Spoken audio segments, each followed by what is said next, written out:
نام خداوند بخشنده مهربان، با عرض سلام و ادب و احترام خدمت شما دانشجویان گرامی، جلالی هستم با نکته و تست مبحث ویتامین محلول در آب در خدمت شما. لطفا دقت کنید بچه‌ها، نکاتی که من شکل اضافه تر در این وایس بهش اشاره میکنم حتما پیاده کنید و روی این نکات هم مسلط بشید.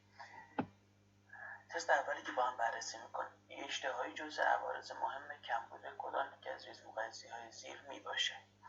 تیامین، نیاسین، روی. گزینه 1 گزینه 2 تیامین، نیاسین، بیوتین. گزینه 3 ویتامین دی، نیاسین، روی. گزینه 4 تیامین، اسید فولیک، روی. همونطور که شما میتونید اشتهایی از جمله مهمترین عوارض تیامین، نیاسین و روی گزینه 1. خوب دقت کنید، پس به ذهن بسپارین تیامین، نیاسین و روی مهمترین عوارضشون چیه؟ یکی از مهمترین عوارض و اولین عوارضشون اشتهاییه. تست بعدی، کمبود کدام ماده مغذی باعث اختلال در ترمیم زخم نمی شود؟ گزینه 1 ویتامین آ، گزینه 2 ویتامین سی، گزینه 3 منیزیم، گزینه 4 روی. لطفاً و با دقت این تست رو به ذهن بسپارید. ویتامین آ و ویتامین سی و روی در کمبودشون اختلال در ترمیم زخم به وجود میاد. پس جواب میشه گزینه 3 منیزیم. بازم تاکید میکنم بچه‌ها، این تست رو، این نکته مهم رو اینطوری یاد میگیرید: کمبود ویتامین آ، ویتامین سی و روی باعث اختلال در ترمیم زخم میشه، نه اینکه بگیم منیزیم باعث اختلال در ترمیم زخم نمیشه. کمبودش اینطوری حفظ کنید، اینطوری نحوه تستی درس خوندن نیست. گزینه 2 جواب شد گزینه 3 منیزیم. تست بعدی، آلوپسی در چه شرایطی به وجود میاد؟ آلوپسی یا ریزش مو، حالا ریزش موهای نقطه‌ای معمولا به آلوپسی گفته میشه. لطفاً هم ترمینولوژیش رو خوب دقت کنید، یعنی ممکنه تو گزینه براتون اون اسم فارسیشو ننویسن، فقط اون آلوپسی رو بنویسن. آلوپسی در چه شرایطی به وجود میاد؟ مسمومیت با روی، کمبود ویتامین آ، مسمومیت با ویتامین B6، کمبود ویتامین آ، مسمومیت با ویتامین آ، کمبود ویتامین B6، مسمومیت با ویتامین آ، کمبود روی. دقت کنید بچه‌ها، آلوپسی یکی از مهمترین عوارض مسمومیت با ویتامین آ و کمبود رویه. جواب میشه گزینه 4. در مبحث ویتامین محلول در چربی، سایر علائم کمبود سایر علائم مسمومیت با ویتامین آ بهتون گفته شد. علائم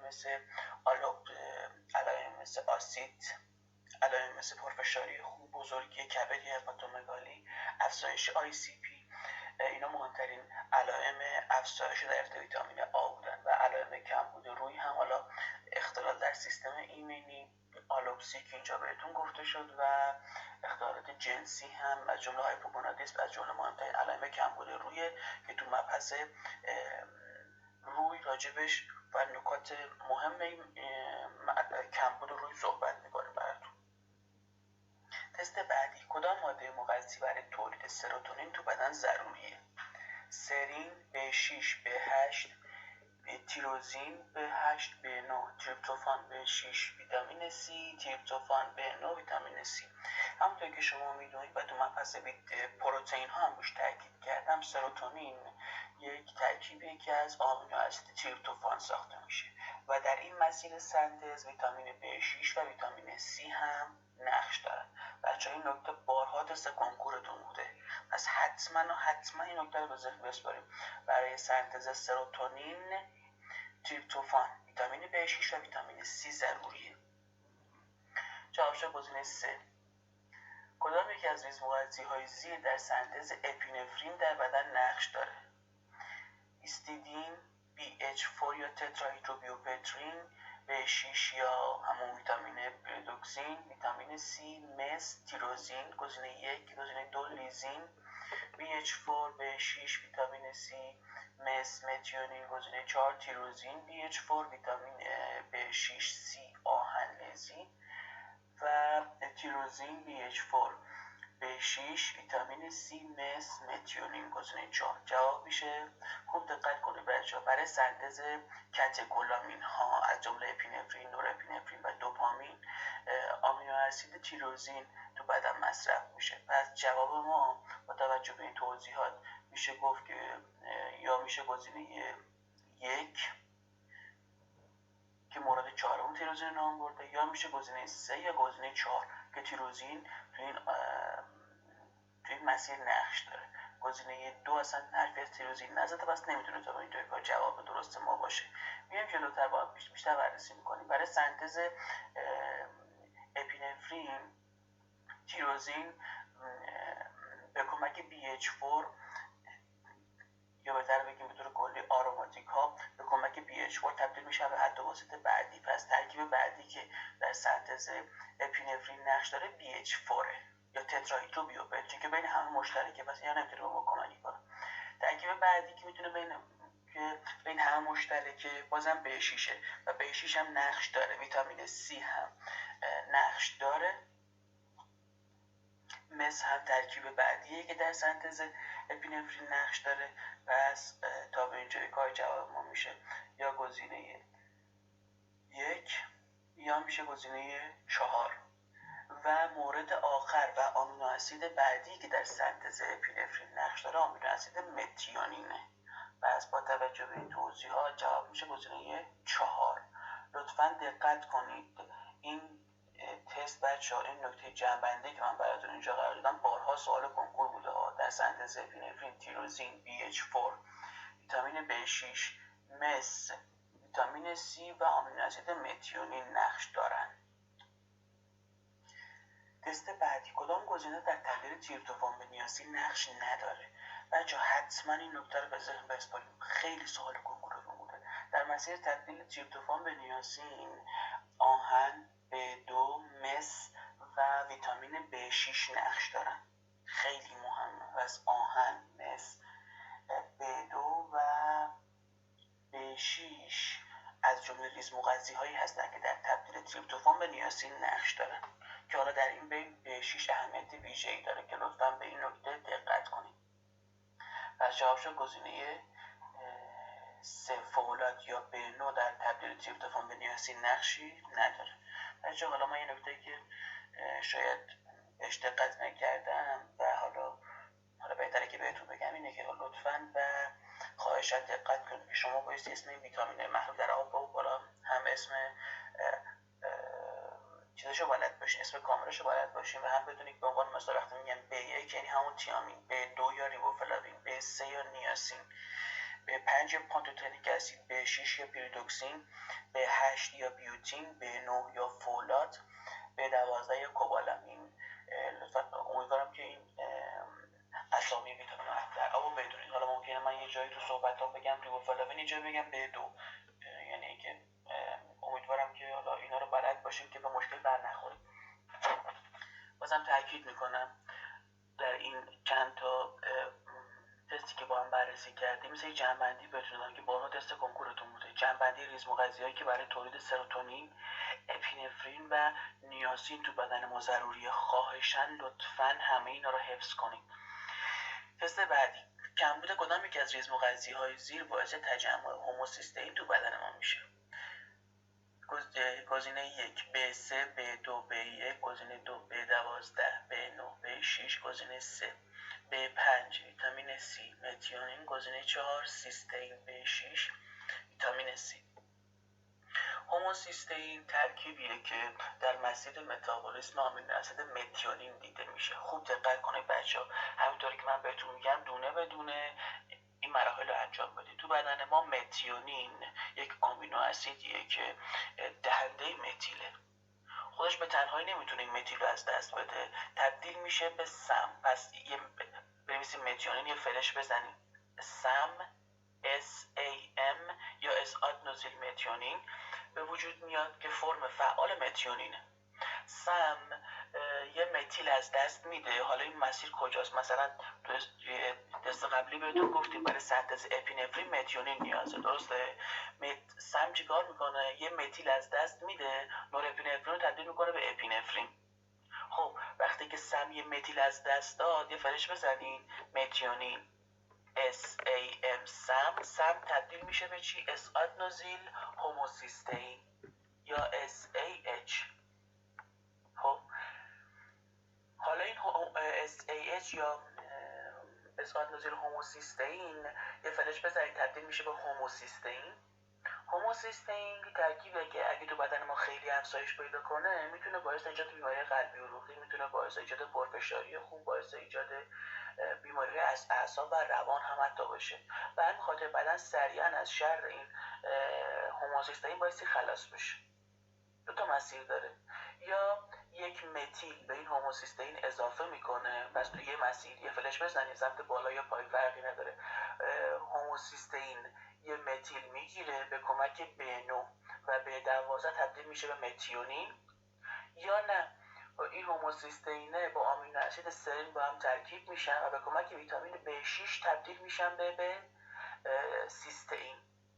خب اگه این مراحل رو رعایت کرده باشی که من بهتون گفتم، پس دیدیم تو بدن ما متیونین میتونه تبدیل بشه به سیستئین. به همین خاطر میگیم سیستئین یا آمینو اسید غیر ضروری چون تو بدن ما ساخته میشه. از طرفی نکته بعدی که میتونه اینجا به ذهن بسپارین اینه که هوموسیستئین تو بدن ما میتونه به علت کمبود B6 B9 و B12 تجمع پیدا کنه و سطحش بره بالا. پس کمبود B6 B9 و B12 جواب میشه گزینه 2.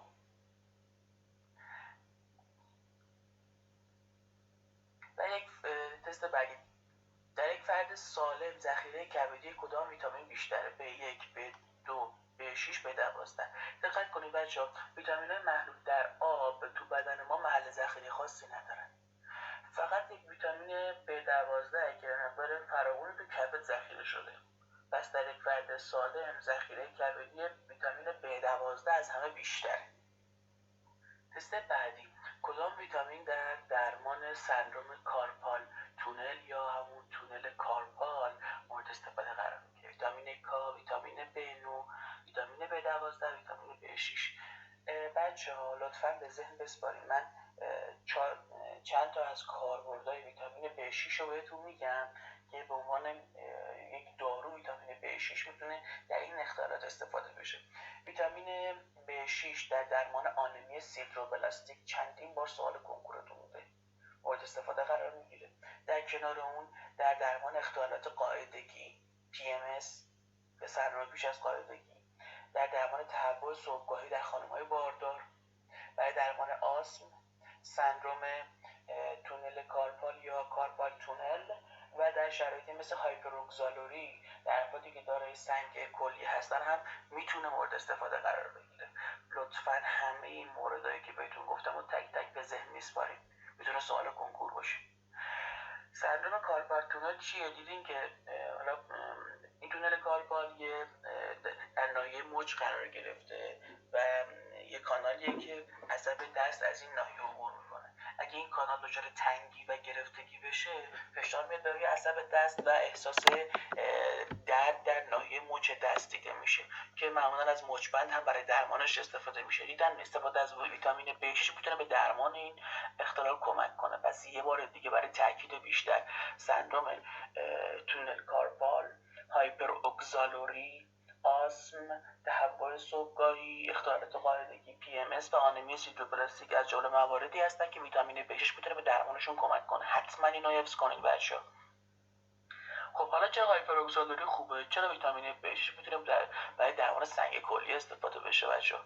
البته خب معمولا توصیه نمیشه به عنوان عامه، ولی حداقل به شکل شفاهی میتونه کاربرد داشته باشه. تو بدن ما برای تبدیل شدن اکزالات به گلایسین ویتامین B6 نیازه. خب پس اگه فردی کمبود B6 داشته باشه، اکزالات به گلایسین تبدیل نمیشه و سطح اکزالات افزایش پیدا میکنه، میشه هایپروگزالوری. تست بعدی، آویدین بایندینگ اشیایی برای ارزیابی وضعیت کدام ویتامین مورد استفاده قرار میگیره؟ بیوتین، تیامین، ریبوفلاوین، نیاسین. همونطور که شما میدونید آویدین یه ترکیب پروتئینی یا بهتر بگیم یک گلیکوپروتئینیه که در سفیده تخم‌ها وجود داره و میتونه به بیوتین متصل بشه و از این طریق جلوی جذب بیوتین رو میگیره. خب معمولا تو آزمایشگاه از این موضوع استفاده میکنن و از آیودین استفاده میکنن تا به بیوتین متصل بشه و غلظت بیوتین رو حساب کنن. بنابراین ما میتونیم برای ارزیابی وضعیت ویتامین بیوتین یا B8 از تست آیودین بایندینگ هم استفاده کنیم. سایر تستایی که برای تشخیص کمبود بیوتین استفاده میشه، یکی از این تست ها حالا میتونه چی باشه؟ اندازه‌گیری دفع ادراری بیوتین باشه. اگه دفع ادراری بیوتین کاهش پیدا کنه احتمالاً فرد دچار کمبود بیوتینه. و همچنین افزایش دفع 3 هیدروکسی ایزووالریک اسید هم تست بعدیه که برای ارزیابی وضعیت بیوتین کاربرد داره.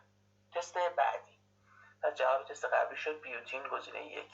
آنزیم لاکتات فلورزین هیدرولاز در هضم و جذب کدام یک از ویتامین های زیر نقش داره؟ B2 ویتامین B، ویتامین A، B6. ویتامین B6 در مواد غذایی میتونه به شکل پیریدوکسین گلیکوزیده یا PNG وجود داشته باشه. پیریدوکسین گلیکوزیده همونطور که از اسمش مشخصه پیریدوکسین یا B6 که به گلوکوز متصله. PNG به کمک آنزیم به نام لاکتاز فلورزین هیدرولاز میشکنه و تبدیل میشه به B6 و گلوکوز و از این طریق میشه گفت که این آنزیم که اسم دیگهش گلیکوزیل سرامیدازه در هضم و جذب قند و ویتامین B6 نقش داره. تست بعدی و جواب شد گزینه 4.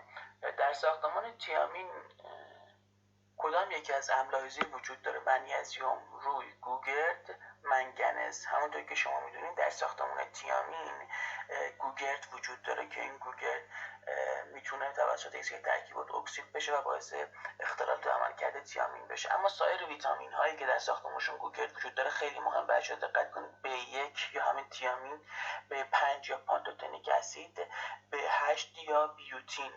این سه تا ویتامین هایی هستن که در ساختمانشون گوگرد وجود داره. پس یه جمع‌بندی دیگه، B1، B5 و B8 از جمله ویتامین هایی هستن که در ساختمانشون گوگرد وجود داره.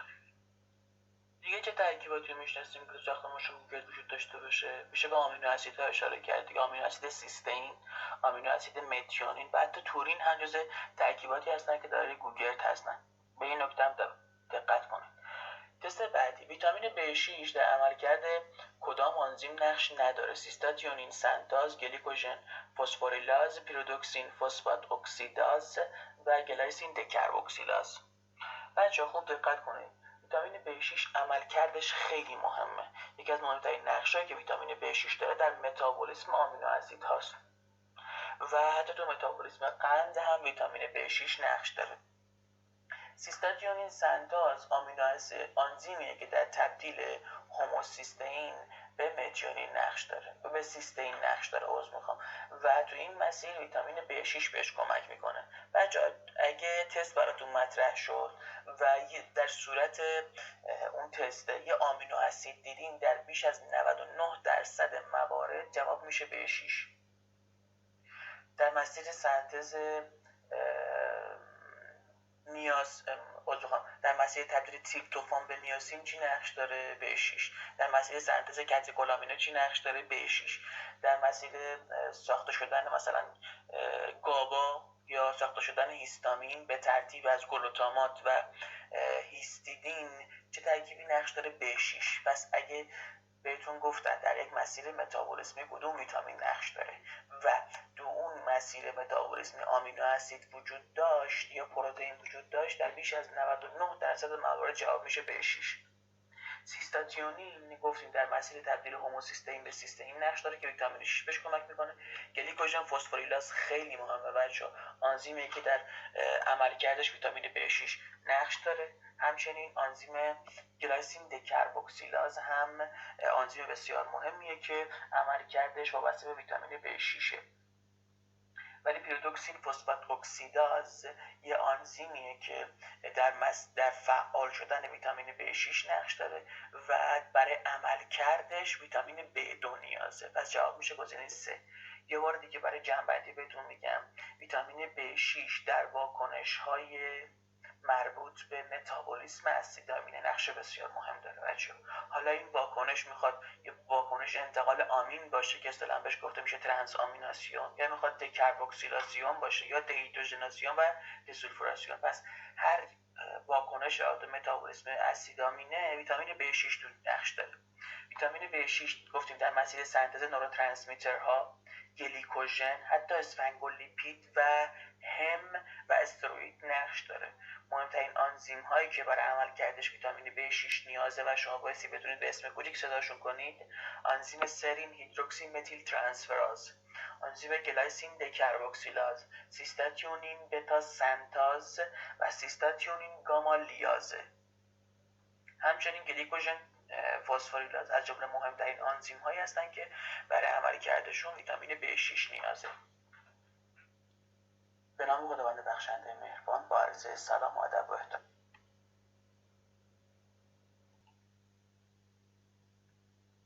فاکتور داخلی در روده حداکثر به چند میکروگرم کوبالامین متصل میشه. همونطور که شما میدونید فاکتور داخلی ترکیبیه که از معده ترشح میشه و در روده کوچیک به B12 متصل میشه. معمولا فاکتور داخلی حداکثر به 2 میکروگرم کوبالامین میتونه متصل بشه. یعنی اگه تو رژیم غذایی فردی بیشتر از این مقدار کوبالامین وجود داشته باشه، دیگه فاکتور داخلی نمیتونه به جذبش کمک کنه. معمولا مابقی از طریق انتشار ساده جذب میشه.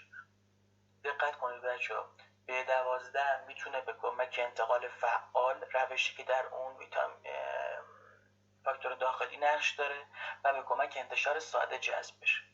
فاکتور داخلی که در انتقال فعال نقش داره حداکثر به 2 میکروگرم B12 متصل میشه. پس اگه فردی بیشتر از این مقدار B12 مصرف کنه، سرنوشتش چی میشه؟ بقیه به کمک انتشار ساده جذب میشه. به طور کلی هر چقدر فرد ویتامین B12 زیاد هم استفاده کنه، فقط 1% ویتامین B12 به کمک انتشار ساده جذب میشه. حتی از این موضوع هم استفاده هم میکنن. شما میدونید ما اسپری های زیرزبانی و اسپری بینی B12 داریم که ممکنه به روش انتشار ساده جذب بشه و بر همین اساسه که اصلا طراحی شده. یه نکته بسیار مهم میخوام راجع به مسیر جذب B12 بهتون بگم. دقت کنید بچه‌ها، B12 ترسوه، تنهایی جایی نمیره. مثلا تو مواد غذایی، تو گوشت B12 پروتئین متصل. وقتی ما استفاده میکنیم و تو دهن شروع میکنیم به جویدن B12 همچنان به پروتئین متصله. اما وقتی به معده رسید، تو به کمک محیط اسیدی معده B12 از پروتئین جدا میشه. خب این B12 به هاپتوکورین متصل میشه. ولی دقت کنید، هاپتوکورین از بزاق ترشح شده بود. پس هاپتوکورین از بزاق ترشح میشه، در معده B12 متصل میشه. خب وقتی که در کمپلکس B12 و هاپتوکورین به روده کوچیک رسید، به کمک محیط قلیایی روده و همچنین به کمک آنزیم‌های پانکراسی که به این ناحیه رسیدند، B12 از هاپتوکورین جدا میشه و به فاکتور داخلی متصل میشه یا IF. خب این فاکتور داخلی اگر هاپتوکورین از B12 جدا نشه و فاکتور داخلی بهش متصل نشه، این B12 جذب نمیشه. این یه نکته بعدی اینه که فاکتور داخلی خودش از معده ترشح شده ولی در روده کوچیک به B12 متصل میشه و در نهایت کمپلکس B12 و فاکتور داخلی به کمک رسپتوری به نام کوبیلین در ایلئوم، خیلی مهم، در ایلئوم و به شکل انتقال فعال جذب میشن. لطفاً مسیر جذب B12 رو چند بار این وایس رو گوش کنیم بچه‌ها. مسیر جذب B12 رو خوب یاد بگیرید. B12 پروتئینی که تو بدن ما نیاز بهش در حد میکروگرمه، ولی این پروسه جذب عجیبی که من براتون گفتم باعث میشه که در حالا بدن ما مستعد کمبود B12 باشه. به عنوان مثال فردی که داروی مهار کننده ترشح اسید معده مصرف میکنه، مثلا اومپرازول مصرف میکنه، مثلا رانیتیدین، نمیدونم سایمیتیدین استفاده میکنه، تو این افراد محیط اسیدی معده کم میشه. وقتی محیط اسیدی معده کم شد B12 از پروتئین غذا جدا نمیشه و به هاپتوکلی متصل نمیشه و B12 که به هاپتوکلی متصل نشه جذب هم نمیشه. پس حتما این پروسه جذب B12 رو یاد میگیریم. تست بعدی، کدام یک از داروهای زیر با B12 تداخل نداره؟ کلشیسین، اومپرازول، متفورمین، انسولین. خوب دقت کنید بچه‌ها، چندین بار تست کنکورتون میده. کلشیسین یه دارویی که برای درمان نقرس استفاده میشه، یه دارویی که میتونه باعث ایجاد سوء جذب و همچنین باعث کاهش جذب B12 بشه. خیلی مهمه، حال به هم زن انقدر سوال کنکور بوده. اومپرازول هم گفتیم یه دارویی که میتونه اسید معده رو یا بهتر بگیم ترشح اسید معده رو کم کنه و از این طریق باعث کاهش جذب B12 میشه. خیلی مهمه بچه‌ها، دقت کنید، حتما به این نکته دقت کنید.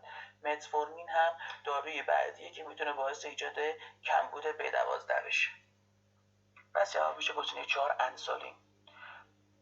داروهایی که با B12 تداخل دارند و حفظ کنید بچه‌ها، یه بار دیگه تاکید میکنم روش: کلشیسین، اومپرازول، متفورمین. تو این تست خودتون اضافه کنید نیتریک اکساید و الکل از جمله ترکیباتی هستن که با B12 تداخل دارن. تست بعدی، میزان بازگردش تیامین در کدام یک از بخش‌های سیستم عصبی ما بالاتره؟ نخاع، هیپوفیز، اعصاب محیطی، مخچه.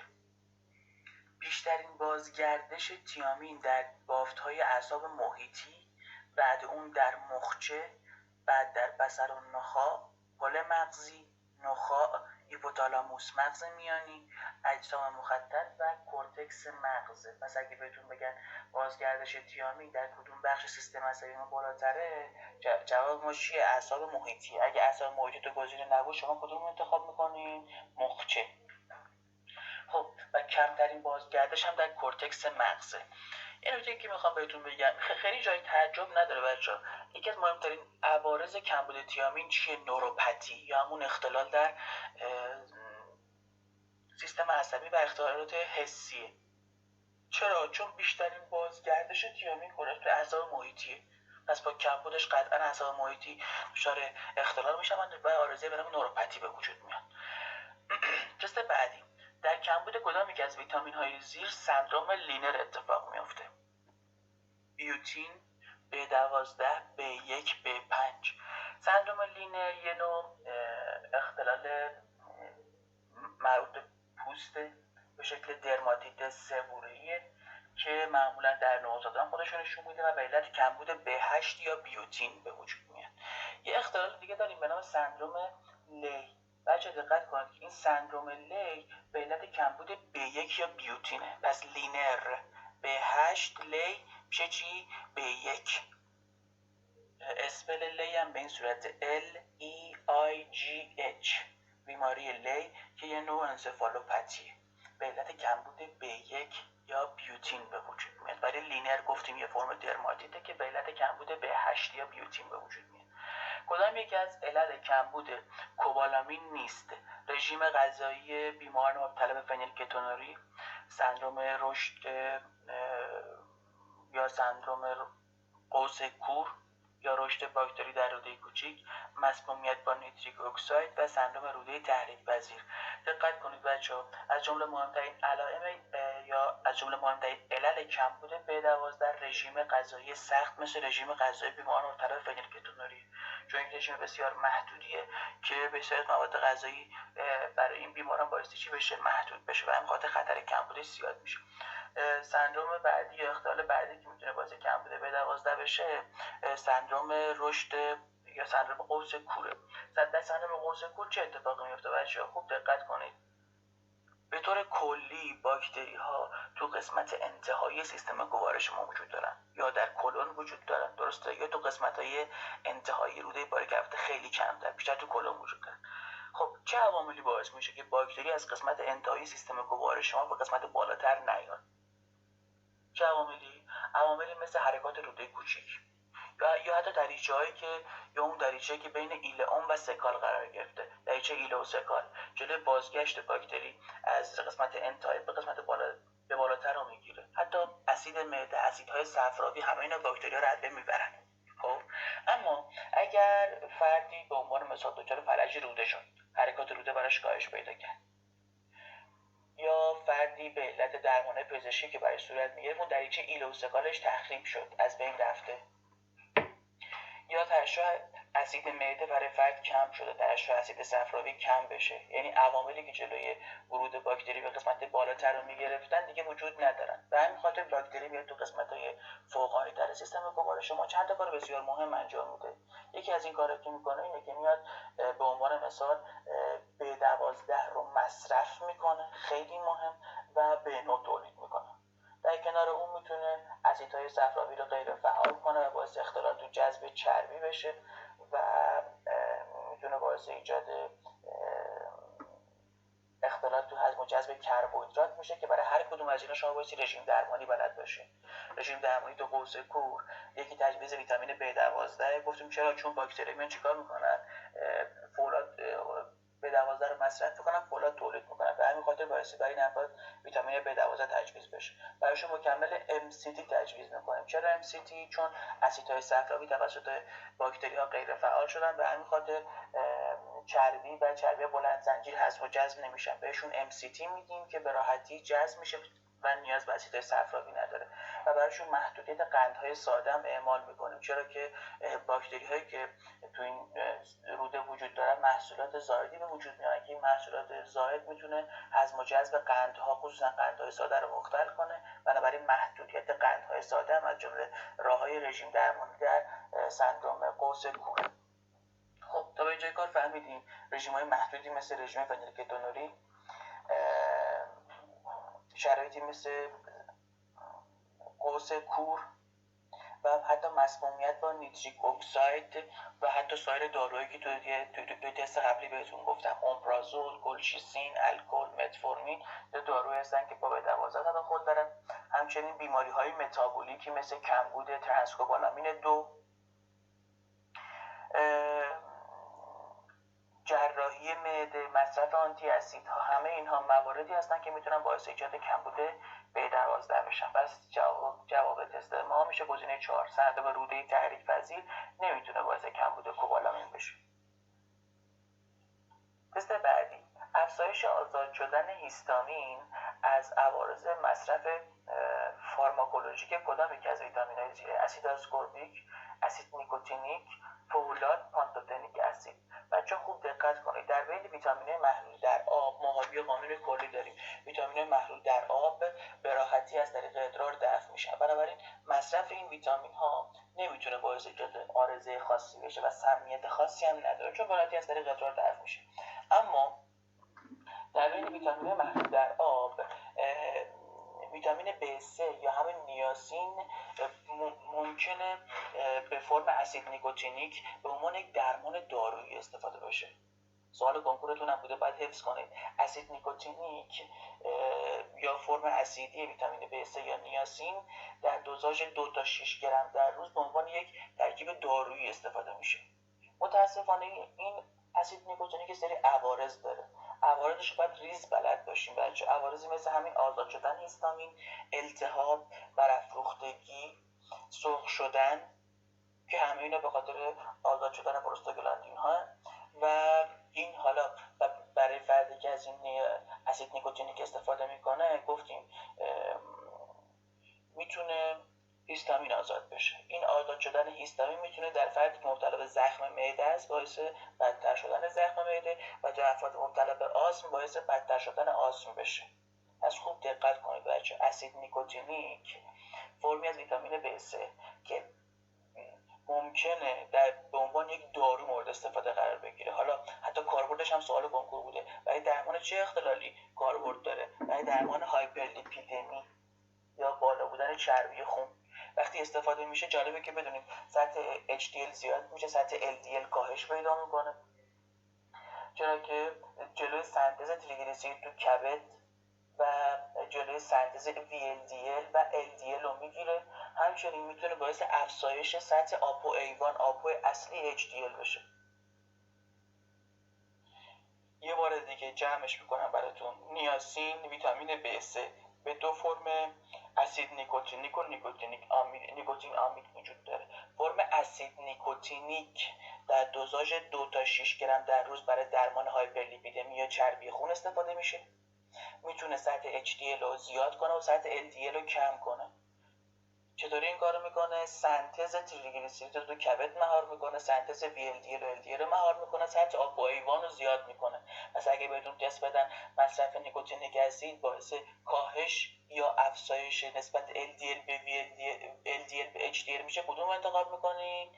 LDL رو کم میکنه، HDL رو زیاد میکنه، پس باعث کاهش این نسبت میشه. حالا ممکنه صورت رو براتون جابجا کنه، شما میتونید به راحتی توجیه کنید. LDL رو کم میکنه، HDL رو زیاد میکنه. مکانیزمش هم یاد میگیرین. سنتز تریگلیسیرید، سنتز LDL و سنتز VLDL رو مهار میکنه، سطح آب و ایوان رو افزایش میده. و دقت کنید تو این مسیری که ما گفتیم دیگه نیکوتینیک آمید کاربرد نداره، فقط اسید نیکوتینیک کاربرد داره. خب اگه فرد از این دارو استفاده کنه چه عارضه جانبی داره؟ آزاد شدن هیستامین اتفاق میفته، باعث التهاب و برافروختگی میشه. خب وقتی هیستامین آزاد بشه برای فردی که داره زخم معده هست، اون هیستامین آزاد شده ترشح اسید معده رو بیشتر میکنه، بس باعث بدتر شدن زخم میشه. برای فردی که دچار آسم هست و دچار گرفتگی مجاری تنفسیه، هیستامینی که آزاد میشه باعث انقباض بیشتر برونش میشه، پس آسم رو بدتر میکنه. به این وایس چندین بار گوش کنید. تست بعدی و جوابش گزینه 2. آنزیم لاکتات فلورژین هیدرولاز در هضم و جذب کدام مورد نقش نداره؟ کربوهیدرات، کوئرستین، ویتامین آ، ویتامین B6. خب بهتون گفتم آنزیم لاکتات فلورژین هیدرولاز یا همون گلیکوزیل سرامیداز میاد چیکار میکنه؟ باعث متابولیزه شدن PNG یا پیریدوکسین گلیکوزیده میشه. همچنین در متابولیسم کوئرستین هم نقش داره. پس جواب میشه گزینه 3. آنزیم لاکتات فلورژین هیدرولاز تو هضم و جذب ویتامین آ نقش نداره، ولی اینطوری حفظ میکنن این آنزیم در مسیر هضم و جذب کربوهیدرات یا همون گلوکوز و قند، کوئرستین و ویتامین B6 نقش داره. کدام گزینه در مورد آنمی ناشی از B12 و B9 صحیح است؟ کمخونی ناشی از کمبود اسید فولیک ویژگی‌های ریخت شناختی غیر قابل تمایز با کمخونی ناشی از کمبود کوبالامین دارد. گزینه 2. کمخونی ناشی از کمبود اسید فولیک ویژگی ریخت شناختی متفاوت از کمخونی ناشی از کمبود کوبالامین دارد. گزینه 3. کمخونی ناشی از کمبود اسید فولیک دیرتر از کمخونی ناشی از کمبود کوبالامین رخ می‌دهد. گزینه 4. کمخونی ناشی از کمبود اسید فولیک و کمخونی ناشی از کمبود کوبالامین همزمان رخ میدهند. خوب دقت کنید. نکته اول، آنمی و کمخونی ناشی از کمبود B9 و B12 هر دو آنمی مگالوبلاستیکه. پس در کمبود B9 و B12 ما چرا کمخونی میبینیم؟ آنمی مگالوبلاستیک که توی این دو کمخونی گلوبول قرمز ما بزرگ میشه، ولی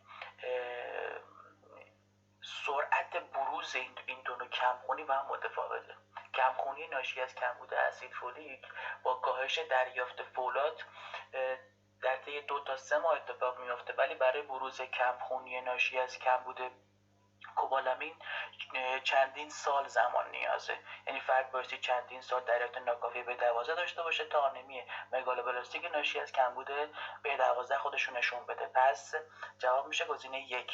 کمخونی ناشی از کمبود اسید فولیک از نظر ویژگی ریخت شناختی غیر قابل تمایز با کمخونی ناشی از کمبود کوبالامین. هر دو آنمی مگالوبلاستیکن، ولی آنمی ناشی از کمبود اسید فولیک زودتر از آنمی ناشی از کمبود کوبالامین خودشون نشون میده.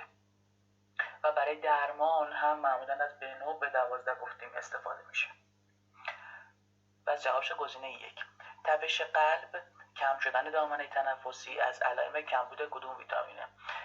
اینو من اومدم علائم کمبود ویتامین B1 یا تیامین در قالب جدول تو صفحه 73 جدول جزوه جدول و جمع‌بندی براتون قرار دادم. علائم بالینی کمبود تیامین علائمی که تو مرحله اولیه اتفاق میفته، بریبری که به شکل بریبری خشک، بریبری مرطوب و بریبری نوزادانه. لطفاً ویژگی هر کدوم از اینا رو یاد میگیریم. ممکنه بهتون تست بدم و تستم بدن در کمبود تیامین کدوم زودتر اتفاق میفته. علائم مرحله اولیه، مرحله نخست، بی‌اشتهایی، سوء هضمی، یبوست، بیقراری، سنگینی و ضعف پاها، حساسیت مایچه ساق پا، حس سوزن شدن پاها، افزایش سرعت و افزایش ضربان قلب. بری خشک علائمش دقت کنید بچه، علائم عصبی دیگه، پولینوریت، راه رفتن مشکل، سندروم ورنیک کورساکف خیلی مهم، چندین بار سوال کنکورتون بوده. سندروم ورنیک کورساکف از علائم کمبود کدوم ویتامین B1؟ سندروم ورنیک کورساکف جزء کدوم نوع علائم محسوب میشه؟ بری خشک یا مرطوبه؟ خشک. از دست دادن حافظه فوری، دیس اورینتیشن یا همون گم کردن جهت یا عدم آگاهی به زمان و مکان، نیستاگموس یا حرکات سریع کره چشم، آتاکسی یا اختلال تعادل یا همون تلوتلو خوردنی که ترجمه شده براتون. پس دقت کنید بچه‌ها، باید یاد بگیرید تو مراحل اولیه چه علائم ما می‌بینیم. بری خشک شامل چه مواردیه؟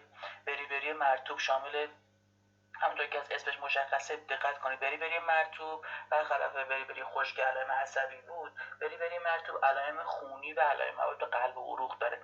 ورم پاها یا همون ادم پاها، کشش عضلات ساق پا، ضربان قلب تند و سریع، ادم که نه ورم وریدهای گردن، پرفشاری خون و کاهش حجم ادرار جز علائم بری مرطوبه.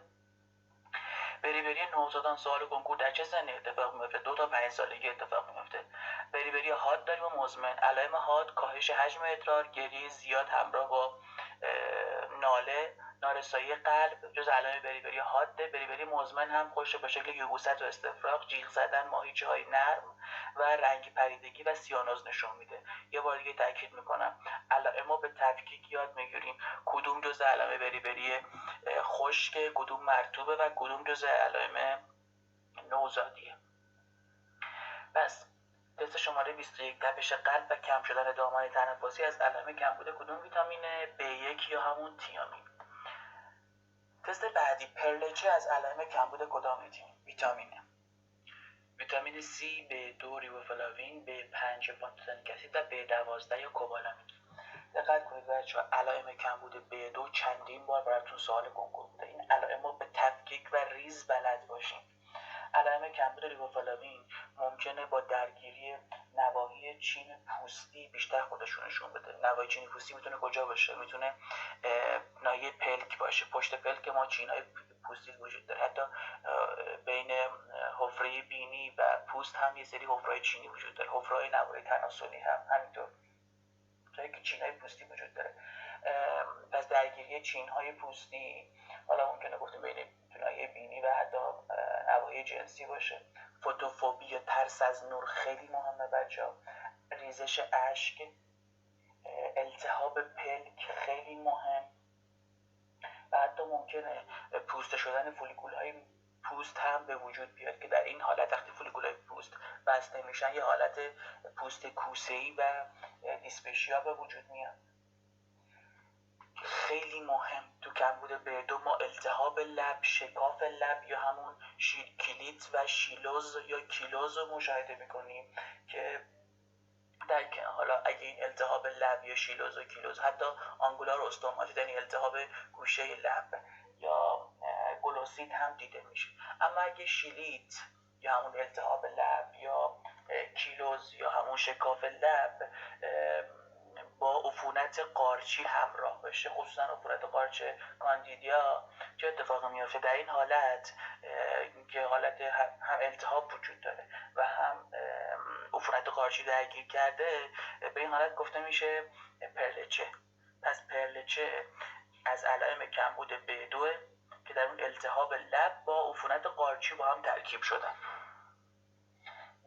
یکی دیگه از مهمترین علائم کمبود B2 سندروم اوکلاروژنیتاله، درگیری سندرومی که به علت کمبود B2 B6 و حتی تو افراد مبتلا به الکلیسم دیده میشه. سندروم اوکلاروژنیتال همونطوری که اسمش مشخصه، اوکلارو یعنی چشم، ژنیتال یعنی ناحیه جنسی رو درگیر میکنه. خب یکی دیگر از مهمترین علائم کمبود B2 که خیلی مهمه، کمخونی نورموکروم نورموسیتی که خیلی مهمه بچه‌ها.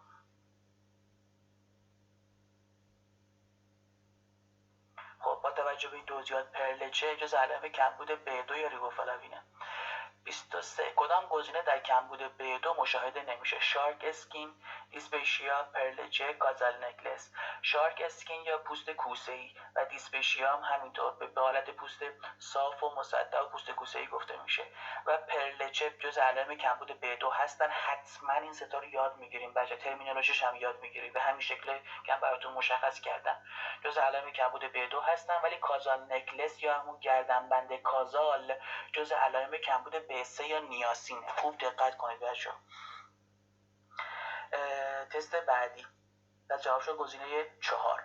24. در همه موارد زیر از علائم کمبود ویتامین C هستند بجز حالت پیچ فراک در نوزادان، بیماری بارلو، اسکوروی و ودینگیت یا گام‌های اردکی. خوب دقت کنید. کمبود ویتامین C تو بچه‌ها خودش رو به شکل بیماری مولر نشون میده. پس اگه بهتون گفتم مولر بارلو از علائم کمبود کدوم ویتامینه، چی رو انتخاب میکنین؟ بیماری مولر جز علائم کمبود ویتامین C در کودکانه که معمولا در نیمه دوم سال اول زندگی اتفاق میفته، یعنی همون 6 ماه دوم. پیچ فراک یا حالت قورباغه تشریح شده در نوزادانی که دچار کمبود ویتامین C هستن. نوزاد به شکل یک حالا قورباغه تشریح شده قرار میگیره، پاها به سمت بیرون میاد، با به سمت داخل میچرخه، دستان به سمت بیرون میاد، حالت شبیه قورباغه تشریح شده میگیره. شما یاد میگیرین پیچ فراک جز علائم کمبود ویتامین C تو نوزادانه و کمخونی هایپوکرومیکروسیتیک هم تو بچه‌ها شایع‌تره. اما تو افراد بزرگسال کمبود ویتامین C خودش رو به شکل اسکوربی نشون میده که اولین علامت اسکوربی خستگی بچه‌ها. در کنار اون ضعف، سستی و درد ماهیچه هم دیده میشه. اگه کمبود ویتامین C ادامه پیدا کنه تو افراد بزرگسال تغییرات پوستی هم خودشون نشون میده. موهای مجعد و شکننده و سوانک یا گردن قو جزء علائم کمبود ویتامین C تو افراد بزرگساله که باید به این نکته دقت کنیم. اما ودینگیت چیه؟ ودینگیت یا گام اردکی جزء علائم کمبود ویتامین D تو افراد بزرگساله. پس جواب شد گزینه 4. گزینه 1، 2، 3 جزء علائم کمبود ویتامین C هستن. پیچ فراک تو نوزادان، مولر بارلو تو نوزادان، اسکوربی تو افراد بزرگساله. به سوانک هم دقت کنید یا گردن قو که مفاصل حالا به شکل گردن قو در میان که این هم جزء علائم کمبود ویتامین C تو افراد بزرگساله. تست بعدی سندروم ورنیک کورساکف در نتیجه کمبود کدوم ریزم غذایی به وجود میاد؟ گفتم حتما به ذهن بسپارین ورنیک کورساکف جزء علائم بریبری خشک و کمبود به یک خودشون نشون میده. تست بعدی در بریبری نوزادی مزمن کدام یک از علائم زیر دیده میشه؟ بازم جدولی که براتون مطرح کردم، خواهشاً به اون جدول دقت کنید. نارسایی قلبی، کاهش برونده ادرار، یبوست، گریه بیش از حد. یک کدام یک از علائم بریبری نوزادی مزمنه. جواب میشه گزینه 3. یبوست جزء علائم بریبری نوزادی به شکل مزمن، در صورتی که گزینه 1، 2 و 4 جزء علائم بریبری نوزادی حادن. لطفاً دقت کنید بچه‌ها. تست بعدی علت بروز سندروم ورنیک کورساکف تو افراد مبتلا به الکلیسم چیه؟ دریافت کم کربوهیدرات، دریافت کمبود مزمن چربی، دریافت کم پروتئین، کمبود مزمن چربی، دریافت مداوم کربوهیدرات و کمبود مزمن تیامین، دریافت مداوم کربوهیدرات و کمبود مزمن ویتامین C. دقت کنید بچه‌ها، همتون میدونید تو تست قبلی ما بررسی کردیم که سندروم ورنیک کورساکف به علت کمبود تیامین به وجود میاد. خب پس جواب ما میشه گزینه 3. ولی دقت کنید، چرا حالا دریافت مداوم کربوهیدرات میتونه باعث کمبود مزمن تیامین بشه؟ تیامین یا ویتامین B1 یک ویتامین بسیار مهم تو متابولیسم کربوهیدراته. پس اگه فردی مقدار زیادی تیامین استفاده کنه، مقدار زیادی کربوهیدرات استفاده کنه، مصرف تیامین تو بدنش زیاد میشه، بنابراین این فرد مستعد کمبود تیامین میشه. پس دریافت مداوم کربوهیدرات با کمبود تیامین همراهه که این دوتا موضوع در کنار هم میتونن به وجود بیاد و تو افراد مبتلا به سندروم ورنیک کورساکف این اختلال با هم میتونه وجود داشته باشه. پس جواب میشه گزینه 3. در ادامه این بحث رو بیشتر باز میکنم که چطوری دریافت کربوهیدرات میتونه باعث کمبود مزمن تیامین بشه. تست بعدی بیماری لی مربوط به اختلال در متابولیسم کدام ویتامینه؟ B1 B2 B3 B5 بهتون گفتم بیماری لینر کمبود B8 یا بیوتین، بیماری لی کمبود B1 یا تیامین. تست بعدی بیماری مولر بارلو چیه؟ گفتیم مولر بارلو کمبود ویتامین C در کودکانه که سنش هم گفتم قرار شد شما یاد بگیرین 6 ماه دوم. تست بعدی کدام یک از داروهای زیر با ویتامین B6 تداخل نداره؟ هیدرالازین، سیکلوسرین، ایزونیازید، پنیسیلین. دقت کنید بچه‌ها، تو مبحث تداخل دارو و غذا به طور کامل این تست با هم بررسی کرده بودیم. هیدرالازین، ایزونیازید، سیکلوسرین، جنتامایسین ترکیباتی هستن که با B6 تداخل دارن، ولی پنیسیلین با B6 تداخل نداره. جواب میشه گزینه 4. حالا دوباره یه بار دیگه اون داروها رو بهتون میگم. داروهای مثل سیکلوسرین، هیدرالازین، فنلزین، جنتامایسین، پنیسیلامین، ایزونیازید، الدوپا با B6 تداخل دارن و آنتاگونیست هستن. حتی بهتون گفته بودم تو مبحث تداخل دارو و غذا که تئوفیلین هم با تولید پیرودوکسال فسفات تداخل داره. مصرف الکل هم باعث کمبود B6 میشه. و یکی از مهمترین تداخلاتی که در رژیم درمانی شما در رابطه با ویتامین B6 میخونین تداخل الدوپا با ویتامین B6 که الدوپا میتونه باعث دکربوکسیل شدن B6 میتونه باعث دکربوکسیل شدن الدوپا و در نتیجه تولید دوپامین در محیط بشه که این موضوع خودش میتونه باعث کاهش عملکرد داروی الدوپا تو افراد مبتلا به بیماری پارکینسون بشه. و یه نکته دیگه که در نهایت بهتون بگم، در درمان هوموسیستینوری یا هوموسیستینوری که توی تست قبلم که بهتون با هم بررسی کرده بودم بهتون گفته بودم کمبود B6 میتونه باعث هوموسیستینوری و افزایش درد هوموسیستین بشه و ویتامین B6 میتونه به عنوان درمان دارویی اینجا کاربرد داشته باشه. در ساختمان کوانزیم آ کدام ویتامین شرکت میکنه؟ بچه‌ها یه جمله بنویسین و اینو حفظ کنید. در ساختمان کوانزیم آ و ACP، A بزرگ با ACP حروف بزرگ بگیرید، ACP یا آسیل کریر پروتئین، ویتامین B5 یا پانتوتنیک اسید شرکت میکنه. چندین بار تو بیوشیمی و تغذیه سوال کنکور بوده. پس در ساختمان کوانزیم آ ویتامین B5 شرکت میکنه.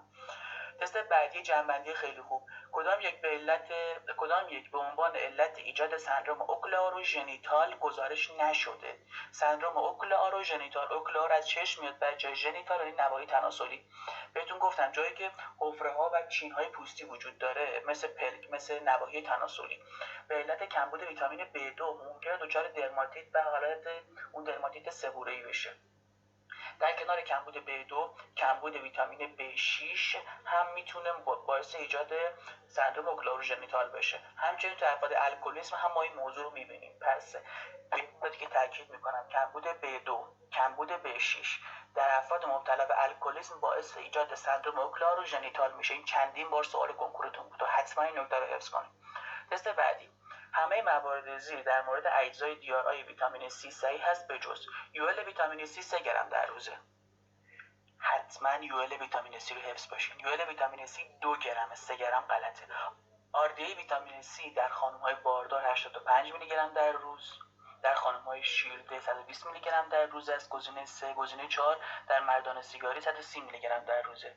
لطفاً دقت کنید که RDA ویتامین C در آقایون 90 میلی گرم در روز حفظ باشین. RDA ویتامین C در خانم ها 75 میلی گرم در روز. سر جلسه یادتون باشه من تو وایسا بهتون گفتم یه اختلاف 15 تایی دارن با هم.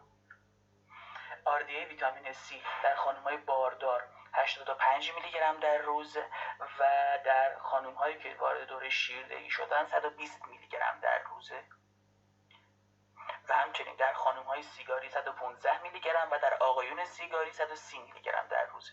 میگه همه موارد زیر در مورد RDA ویتامین C درسته به جز یول ویتامین C گفتیم 2 گرمه. پس این غلطه. جواب میشه گزینه 1. در خانم‌های باردار 85 میلی گرم درست. در خانم‌هایی که در دوره شیردهی هستن 120 میلی گرم درست. مردان سیگاری 130 میلی گرم درست. دقت کنید که در گفتیم خانم‌های سیگاری 115، خانم‌ها 75 و آقایون 90 میلی گرم. همه اعدادی که بهتون گفتم و حفظ کنید، خیلی مهمه. حتی سوال کنکور اومد براتون که نیاز به ویتامین C در کدوم دوره از همه بیشتره؟ کودکان، بزرگسالان، خانم‌های باردار، خانم‌های شیرده. جواب میشه گزینه 4 خانم‌های شیرده. خوب دقت کنید. تست بعدی، غلظت ویتامین C در کدام یک از ارگان‌های بدن بیشتره؟ 1 کبد، 2 آدرنال، 3 ریه، 4 بیضه. همونطور که شما میدونید ویتامین C یکی از مهمترین نقشایی که بر عهده داره سنتز هورمون هاست و همچنین یکی دیگه از نقشه مهم ویتامین C نقش آنتی اکسیدانیشه. بنابراین ویتامین C به مقدار فراوانی تو جایی وجود داره که نیاز بهش بیشتره. بیشترین غلظت ویتامین C در غده هیپوفیز قرار گرفته، جایی که در سنتز هورمون‌های پپتیدی نقش داره. پس بیشترین به کمترین یاد میگیرین. همونطور که من بهتون میگم هیپوفیز، بعد غده آدرنال برای سنتز نورپینفرین، بعد در عدسه چشم برای خنثی کردن رادیکال ها و استرسی که داره به چشم وارد میشه. سه تا بیشترین حتما بلد باشین: هیپوفیز، آدرنال و عدسه چشم. بعد اون کبد، مغز، پانکراس، طحال میاد تا عضله اسکلتی، بیضه، غده تیروئید، مایع مغزی نخاعی، پلاسما و بزاق. خیلی مهم بچه دقت کنین. تو سه تا آخر هم یاد بگیرین. کمترین مقدار ویتامین C در مایع مغزی نخاعی، پلاسما و بزاق وجود داره. و نکته بعدی که باید بهش دقت کنید اینه که غلظت داخل سلولی ویتامین C بسیار بیشتر از غلظت خارج سلولیش، یعنی ویتامین C در داخل سلول ها بیشتر وجود داره. پس با توجه به توضیحات غلظت ویتامین C در کدوم ارگان از همه بیشتره؟ میشه آدرنال. تست بعدی، اولین علامت اسکوروی چیه؟ خستگی، خونریزی، آکنه، آسیب به مو. دقت کنید علائم اسکوروی شما میتونید به طور کلی اینو یعنی تست شماره 35 به عنوان علائم کمبود ویتامین C و علائم اسکوروی حفظ باشین. همه از علائم اسکوروی یا کمبود ویتامین C: خستگی، خونریزی، آکنه و حتی آسیب به مو. همه هستن، ولی کدوم اولین علامتشه؟ اولین علامت اسکوروی خستگی، گزینه 1. تست بعدی، برای تشکیل نورپینفرین از دوپامین کدام ویتامین مورد نیازه؟ B8، B12، ویتامین K، ویتامین C. ویتامین C برای اکسیداسیون فینالانیل تیروزین، برای تبدیل فولاد به تتراهیدروفولاد، برای تبدیل تریپتوفان به 5 هیدروکسی تریپتوفان یعنی همون سنتز سروتونین، و برای تشکیل نورپینفرین از دوپامین ضروریه. لطفاً همه این عملکردها رو یاد بگیرین. این وایس رو اگه شده چندین بار گوش بدین هم بدین و این نکاتش رو حتما یاد بگیرین. خیلی مهمه بچه. کدام یک از علائم مسمومیت با نیاسین نیست؟ یا گفته کدام یک در علائم مسمومیت با نیاسین گزارش نمی‌گردد؟ گشادی عروق و تهوع، گر گرفتگی و خارش پوست، درماتیت و اسهال و سردرد و استفراغ. جواب میشه گزینه 3: درماتیت، اسهال و دیمانس. اصطلاحاً بهش گفته میشه 3D: درماتیت، دیارا و دیمانس. 3D اولی که این سه تا موردی که براتون آوردم با دی شروع میشه، به همین خاطر بهش گفته میشه 3 یعنی 3 دی. دی اول درماتیت، دی دوم دیارا اسهاله و دی سوم هم دیمانس جنونه. جز علائم کمبود نیاسینه، نه مسمومیت با نیاسین، ولی گزینه 1، 2 و 4 جز علائم مسمومیت با نیاسینه. تست بعدی، برای درمان یا حالا آنمی سیدروبلاستیک به دوز درمانی کدام یک از ویتامین Z جواب میده؟ بهتون گفتم ویتامین B6 برای درمان یه سری اختلال استفاده میشه که قراره شما اینا رو حفظ باشین. آنمی سیدروبلاستیک، PMS، آسم گرفته تا سندروم تونل کاربون و تهوع صبحگاهی حتی در خانم‌های باردار. و جواب میشه گزینه 2. بعدی، مسمومیت با نیتریک اکساید باعث کمبود کدوم ویتامین میشه؟ جواب میشه گزینه 3 B12. کدام گزینه صحیح نیست؟ مصرف مداوم رژیم فاقد آسکوربیک اسید باعث ایجاد اسکوربوت در انسان و خوبچه هندی میشه. ویتامین C به وسیله گیاهان و بیشتر جانوران از گلوکوز ساخته میشه. تعدادی از پرندگان به علت فقدان آنزیم گلوکونولاکتون اکسیداز قادر به سنتز ویتامین C نیستند. و گزینه 4، 2، 3 دیکتروئیل گلوکونیک اسید محصول نهایی متابولیسم ویتامین C. دقت کنید بچه‌ها، ویتامین C در گیاهان و بیشتر جانوران از گلوکوز و فرکتوز ساخته میشه. پس پیشساز ویتامین C چیه؟ گلوکوز و فرکتوز. خود این میتونه سوال کنکور باشه. نکته اول. نکته بعدی، آنزیمی که تو متابولیسم ویتامین C نقش بسیار مهم و حیاتی داره آنزیم ال گلوکونولاکتون اکسیداز. یه آنزیم بسیار مهم و آنزیم تنظیمی تو مسیر سنتز ویتامین C. انسان چون این آنزیم رو نداره به همین خاطر نمیتونه ویتامین C بسازه و به همین علت میگیم آسکوربیک اسید برای انسان ویتامین محسوب میشه، چون انسان نمیتونه بسازدش. پس آنزیم بسیار مهمش هم یاد میگیریم. انسان، خوکچه هندی، نخستیان، برخی از خفاش‌ها و تعدادی از پرندگان چون این آنزیمو ندارن پس نمیتونن ویتامین C بسازن. نکته بعدی، وقتی که ویتامین C تو بدن ما کارش رو انجام داد در نهایت بایستی متابولیزه و دفع بشه دیگه، درسته؟ خب ویتامین C وقتی شروع میشه به مصرف شدن تو بدن ما دو تا سرنوشت داره. بعد اینکه میاد رادیکال آزاد و خنثی میکنه تو مسیر اول این ویتامین C دوباره میتونه چی بشه؟ احیا بشه به ویتامین C، یا اینکه نه میتونه مسیر متابولیسمش ادامه پیدا کنه و تبدیل بشه به 2,3 دیکتو ال گلوکونیک اسید. ولی دقت کنید بچه‌ها، این تبدیل ویتامین C یا دهیدروآسکوربیک اسید به 2,3 دیکتو گلوکونیک اسید یه تبدیل غیر قابل بازگشته. و نکته بعدی که خیلی مهمه اینه که این ویتامین C، این 2,3 دیکتو گلوکونیک اسید محصول نهایی و محصول دفع ویتامین C نیست. این ترکیب 2,3 دیکتو خودش دوباره میشکنه، تبدیل میشه به CO2، خیلی مهم، تبدیل میشه به CO2، اگزالات، زایلوز و زایلونیک اسید و حتی ترئونیک اسید. اینها محصولات نهایی دفع ویتامین C هستند. پس یه بار دیگه برای تاکید بیشتر میگم ویتامین C بعد اینکه کارش انجام داد میشه دهیدروآسکوربیک اسید. دو تا راه مسیر پیش روشه، یا اینکه دوباره احیا میشه به آسکوربیک اسید، یا اینکه نه تو مسیر دوم میشکنه تبدیل میشه به 2,3 دیکتو ال گلوکونیک اسید. این 2,3 دیکتو گفته به شکل غیر قابل بازگشت به وجود میاد دیگه، احیا نمیشه به آسکوربیک اسید. یه نکته بعدی، خودش دوباره متابولیزه میشه، پس خودش محصول نهایی دفع نیست، تبدیل میشه به CO2، تبدیل میشه به اکسالات، زایلوز، ترئونیک اسید و حتی زایلونیک اسید. به همین خاطر میگن مصرف زیاد ویتامین C میتونه باعث ایجاد سنگ‌های اکسالات کلسیومی بشه. چرا؟ چون محصول نهایی دفعش اکسالاته. حتی ویتامین C میتونه تست قند ادرار رو به شکل کاذب مثبت کنه. یعنی اگه کسی ویتامین C استفاده کرده باشه، ترکیباتی مثل زایلوز، زایلونیک اسید و ترئونیک اسید تو ادرارش میره بالا و ما اگه بخوایم برای این فرد قند ادرار رو بررسی کنیم به شکل کاذب براش مثبت گزارش میشه و باعث میشه که فکر کنیم آره فرد مثلا مبتلا به دیابت. پس جواب میشه گزینه 4، 2,3 دیکتو ال گلوکونیک اسید محصول نهایی متابولیسم و دفع ویتامین C نیست. محصولات نهایی رو بهتون 2 بار گفتم، توضیح دادم و باید یاد بگیرید. تست شماره 41 خیلی مهم، گراد 1 تا 3 ناقل کدام یک از ویتامین‌های زیره؟ ویتامین C، ویتامین B6، ویتامین A، ویتامین E. دقت کنید بچه‌ها، گراد 1 تا 3 ناقل ویتامین C، خیلی مهمه، خیلی مهمه. گراد 1 تا 3 تو جذب ویتامین C نقش داره. حالا تو ادامه اهمیتش رو بیشتر درک می‌کنیم.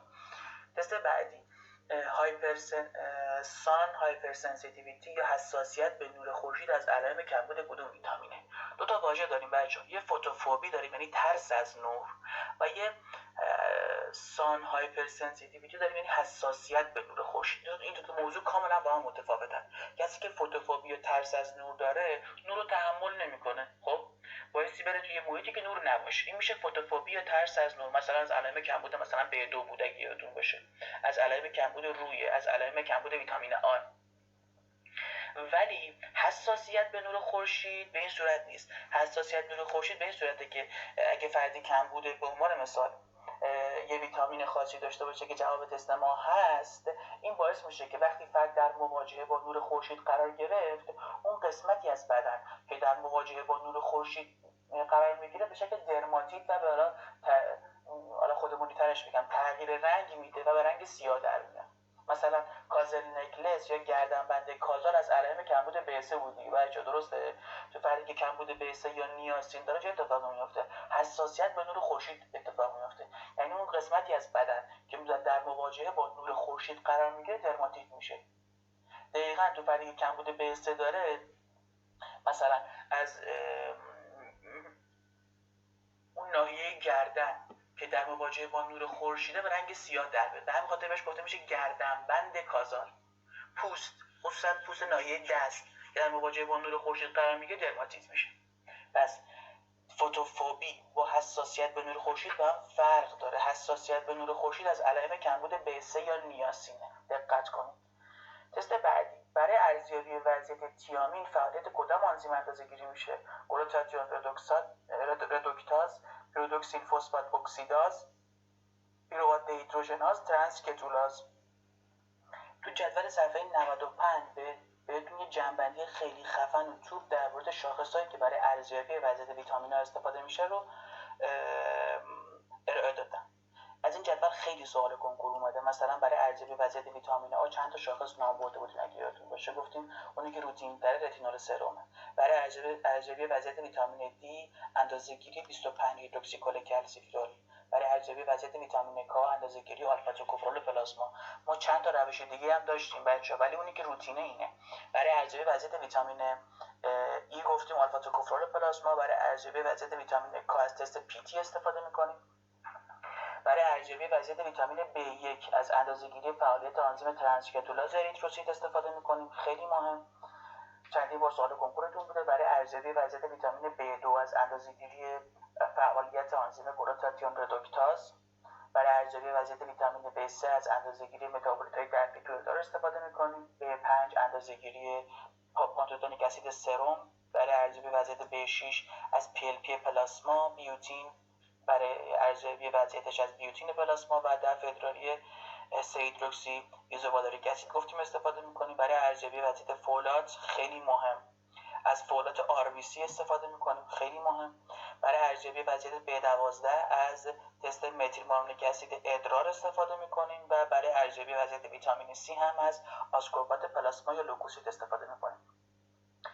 دقت کنید، اینها شاخص‌هایی هستن که به شکل روتین استفاده میشن، ولی ما شاخص‌های دیگه‌ای هم برای ارزیابی وضعیت ویتامین‌ها داریم. مثلا ما برای ارزیابی وضعیت ویتامین B6 چندین شاخص داریم. خب اندازه‌گیری فعالیت آنزیم آلانین آمینو ترانسفراز، اندازه‌گیری فعالیت آنزیم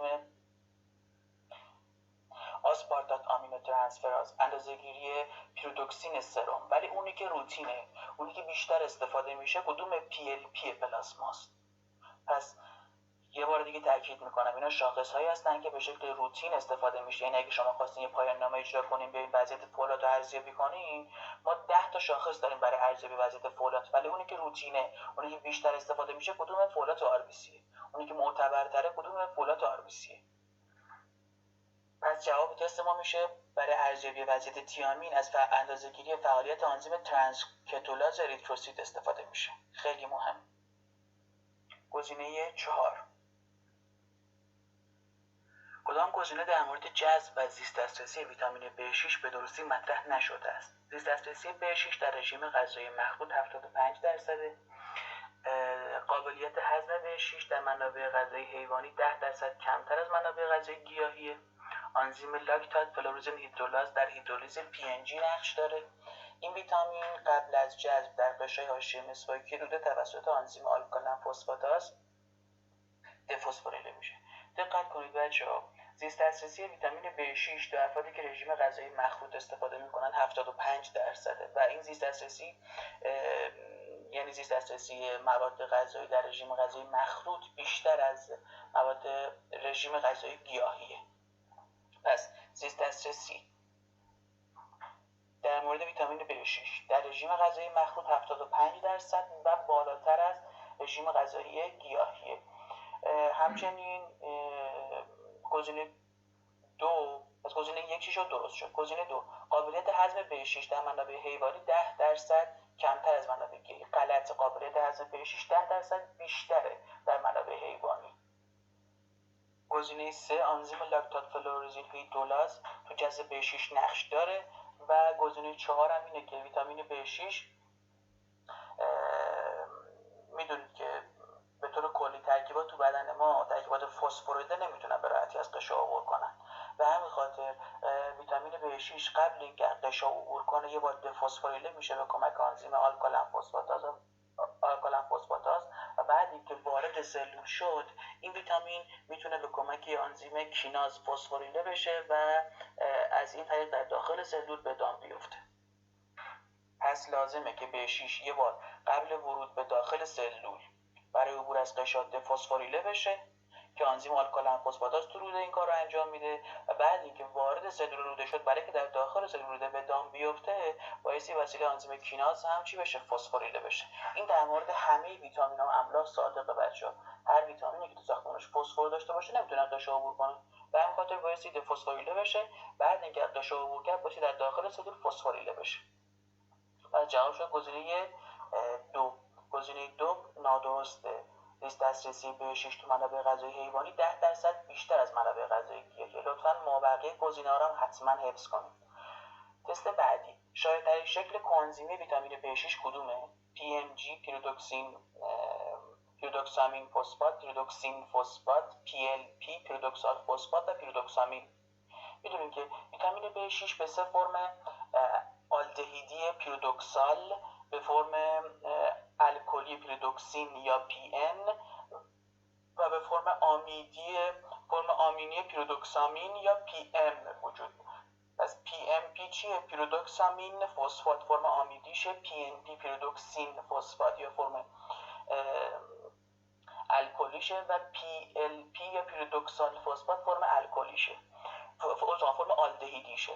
دقت کنید بچه‌ها، شایع ترین شکل آنزیمی ویتامین B6 و اون فرمی از ویتامین B6 که تو مسیر متابولیسمی کاربرد داره PLP یا پیرودوکسال فسفاته.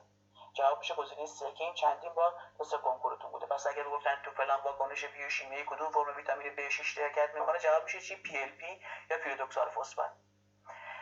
تست بعدی. همه موارد زیر از عملکرد ویتامین B6 هستن به جز متابولیسم واحدهای تک کربونه، مسیر گلیکولیز، متابولیسم استروئید، سنتز گابا. دقت کنید بچه‌ها، عملکرد ویتامین B6 برای ما خیلی مهمه. کدوم فرمش گفتیم؟ ویتامین B6 به شکل PLP یا پیرودوکسال فسفات در متابولیسم واحدهای تک کربونه نقش داره. کجا؟ اونجایی که تو عملکرد آنزیم گلایسین دکربوکسیلاز، سرین هیدروکسی متیل ترانسفراز، سیستاتیونین بتا سنتاز و سیستاتیونین گامالیاز نقش داشت. ویتامین B6 در متابولیسم استروئیدها نقش داره، در متابولیسم هم نقش داره، در متابولیسم اسفنگولیپیدها نقش داره، در متابولیسم گلیکوژن هم نقش داره. یادتون هست گفتیم آنزیم گلیکوژن فسفوریلاز آنزیمی که برای عملکردش B6 میخواد. حتی این موضوع اونقدر مهمه که کتابتون میگه بزرگترین ذخیره ویتامین B6 در ماهیچه است. که تقریبا 80 تا 90% ذخایر ویتامین B6 به شکل PLP، اونم به شکل PLP متصل به گلیکوژن فسفوریلاز تو عضله قرار گرفته. پس یه جوری میشه گفت B6 در فرآیند گلیکوژنولیز هم نقش داره، ولی در مسیر گلیکولیز ویتامین B6 نقش نداره. تو گلیکولیز بیشتر NAD و ویتامین B3 نقش داره. و برای سنتز گابا خیلی مهمه بچه، دقت کنید. قبلا هم بهتون گفتم، فکر کنم بار چندم که دارم بهتون میگم. گلوتامات به کمک انزیم دکربوکسیلاز و در فرآیند دکربوکسیلاسیون به کمک ویتامین B6 تبدیل میشه به گابا. پس این مسیر نیازمند ویتامین B6. همچنین سنتز هیستامین که از هیستیدین اتفاق میفته، هیستیدین میشکنه میشه هیستامین، این مسیر هم دکربوکسیلاسیون B6 میخواد. دیگه کجا B6 نقش داره؟ در مسیر سنتز کارنیتین. دقت کنید بچه‌ها، B6 نقش داره در گلوکونئوژنز. حتی گلوکونئوژنز جایی که مثلا آمینو اسید تبدیل میشه به گلوکوز. به عنوان مثال آلانین تبدیل میشه به گلوکوز. آلانین به کمک یه آنزیم به نام آلانین آمینو ترانسفراز یا آمین از دست میده و پیروات ساخته میشه. پیروات هم میتونه یه آمین بگیره بشه چی؟ آلانین. این آنزیم آلانین آمینو ترانسفراز، آلانین آمینو ترانسفراز از اسمش مشخصه دیگه، تو ساختمون آلانین یه آمین رو جابجا میکنه. این آنزیم برای سنتز برای عملکردش B6 میخواد. آلانین یا آمین از دست میده میشه پیروات، دو تا پیروات کنار هم قرار میگیرن میشن گلوکوز. به این مسیر میگن گلوکونئوژنز. تو این مسیر ویتامین B6 میتونه نقش داشته باشه. پس B6 هم در گلیکوژنولیز نقش داره، هم تو گلوکونئوژنز نقش داره. بهتون گفتم قبلا ویتامین B6 برای سنتز سروتونین، برای سنتز اپینفرین، نورپینفرین، هیستامین و گابا تو بدن ما ضروریه. و حتی برای سنتز هم ضروریه. پس کمبود B6 میتونه منجر به آنمی هایپوکروم میکروسیتیک بشه که اینم سوال کنکورتون بوده. و حتی یه نوع کمخونی داریم به نام آنمی پاسخ دهنده به ویتامین B6 به نام آنمی سیتروبلاستیک که توی این آنمی بایستی مکمل B6 تجویز بشه که این هم چندین بار سوال کنکورتون بوده. اگه شده 10 بار این وایس مربوط به عملکرد ویتامین B6 رو گوش بدین، خیلی مهمه بچه. مقادیر دارویی ویتامین B6 در بهبود علائم کدام حالت زیر نقش نداره؟ سندرم تونل کارپال، کاهش اکسالات ادرار، دردهای قاعدگی، تهوع صبحگاهی در بارداری. جواب میشه گزینه 2. ویتامین B6 برای درمان سندرم تونل کارپال گفتیم استفاده میشه. برای درمان PMS و دردهای قاعدگی هم کاربرد داره. تهوع صبحگاهی هم استفاده میشه. حتی گفتیم آسم و دردهای قاعدگی PMS هم استفاده میشه و حتی برای درمان آنمی سیتروبلاستیک هم استفاده میشه. ولی دقت کنید بچه‌ها، گفتیم تو افرادی که هایپر اوگزالوری دارن، یعنی درد اوگزالات تو ادرارشون بالاست، ویتامین B6 براشون کاربرد داره. پس تو فردی که کاهش اوگزالات تو ادرار داره، B6 براش کاربردی نداره، در هایپر اوگزالوری کاربرد داره. و جواب میشه گزینه 2. تست بعدی خیلی مهم. کدام گزینه در مورد تداخل مواد مغذی و ویتامین B6 صحیح نیست؟ دریافت ناکافی روی تاثیرات نامطلوبی در عملکرد متابولیسم ویتامین B6 داره. بیوسنتز و متابولیسم فولات و کارنیتین به B6 نیاز داره. آنزیم کینوریناز در مسیر تبدیل تریپتوفان به ویتامین B6 به نیاسین نیاز داره. متابولیسم و تبدیل فرم‌های مختلف ویتامین B6 به هم به وجود ریبوفلاوین، نیاسین و روی وابسته است. بچه‌ها این تست خیلی مهمه، یعنی به راحتی میتونم بگم که این تست 5 تا سوال کنکورتون بوده که من کنار هم آوردمشون. همونطوری که توی اسلاید قبل بهتون گفتم، ویتامین B6 میتونه به فرم آمینی، پیرودوکسامین، فرم الکلی پیرودوکسین و فرم آلدهیدی پیرودوکسال وجود داشته باشه. اما فرم به درد بخور و اون فرمی از ویتامین B6 که تو بدن ما کار میکنه فرم آلدهیدی و بهتر بگیم فرم PLP پیرودوکسال فسفاته. به همین خاطر تو بدن ما پیرودوکسین، پیرودوکسامین و حتی پیرودوکسال باید تبدیل بشن به PLP یا پیرودوکسال فسفات که برای فعال شدن ویتامین B6 یعنی ساخته شدن PLP دقت کنید خیلی مهمه بچه‌ها، ریبوفلاوین، نیاسین و روی نقش دارن.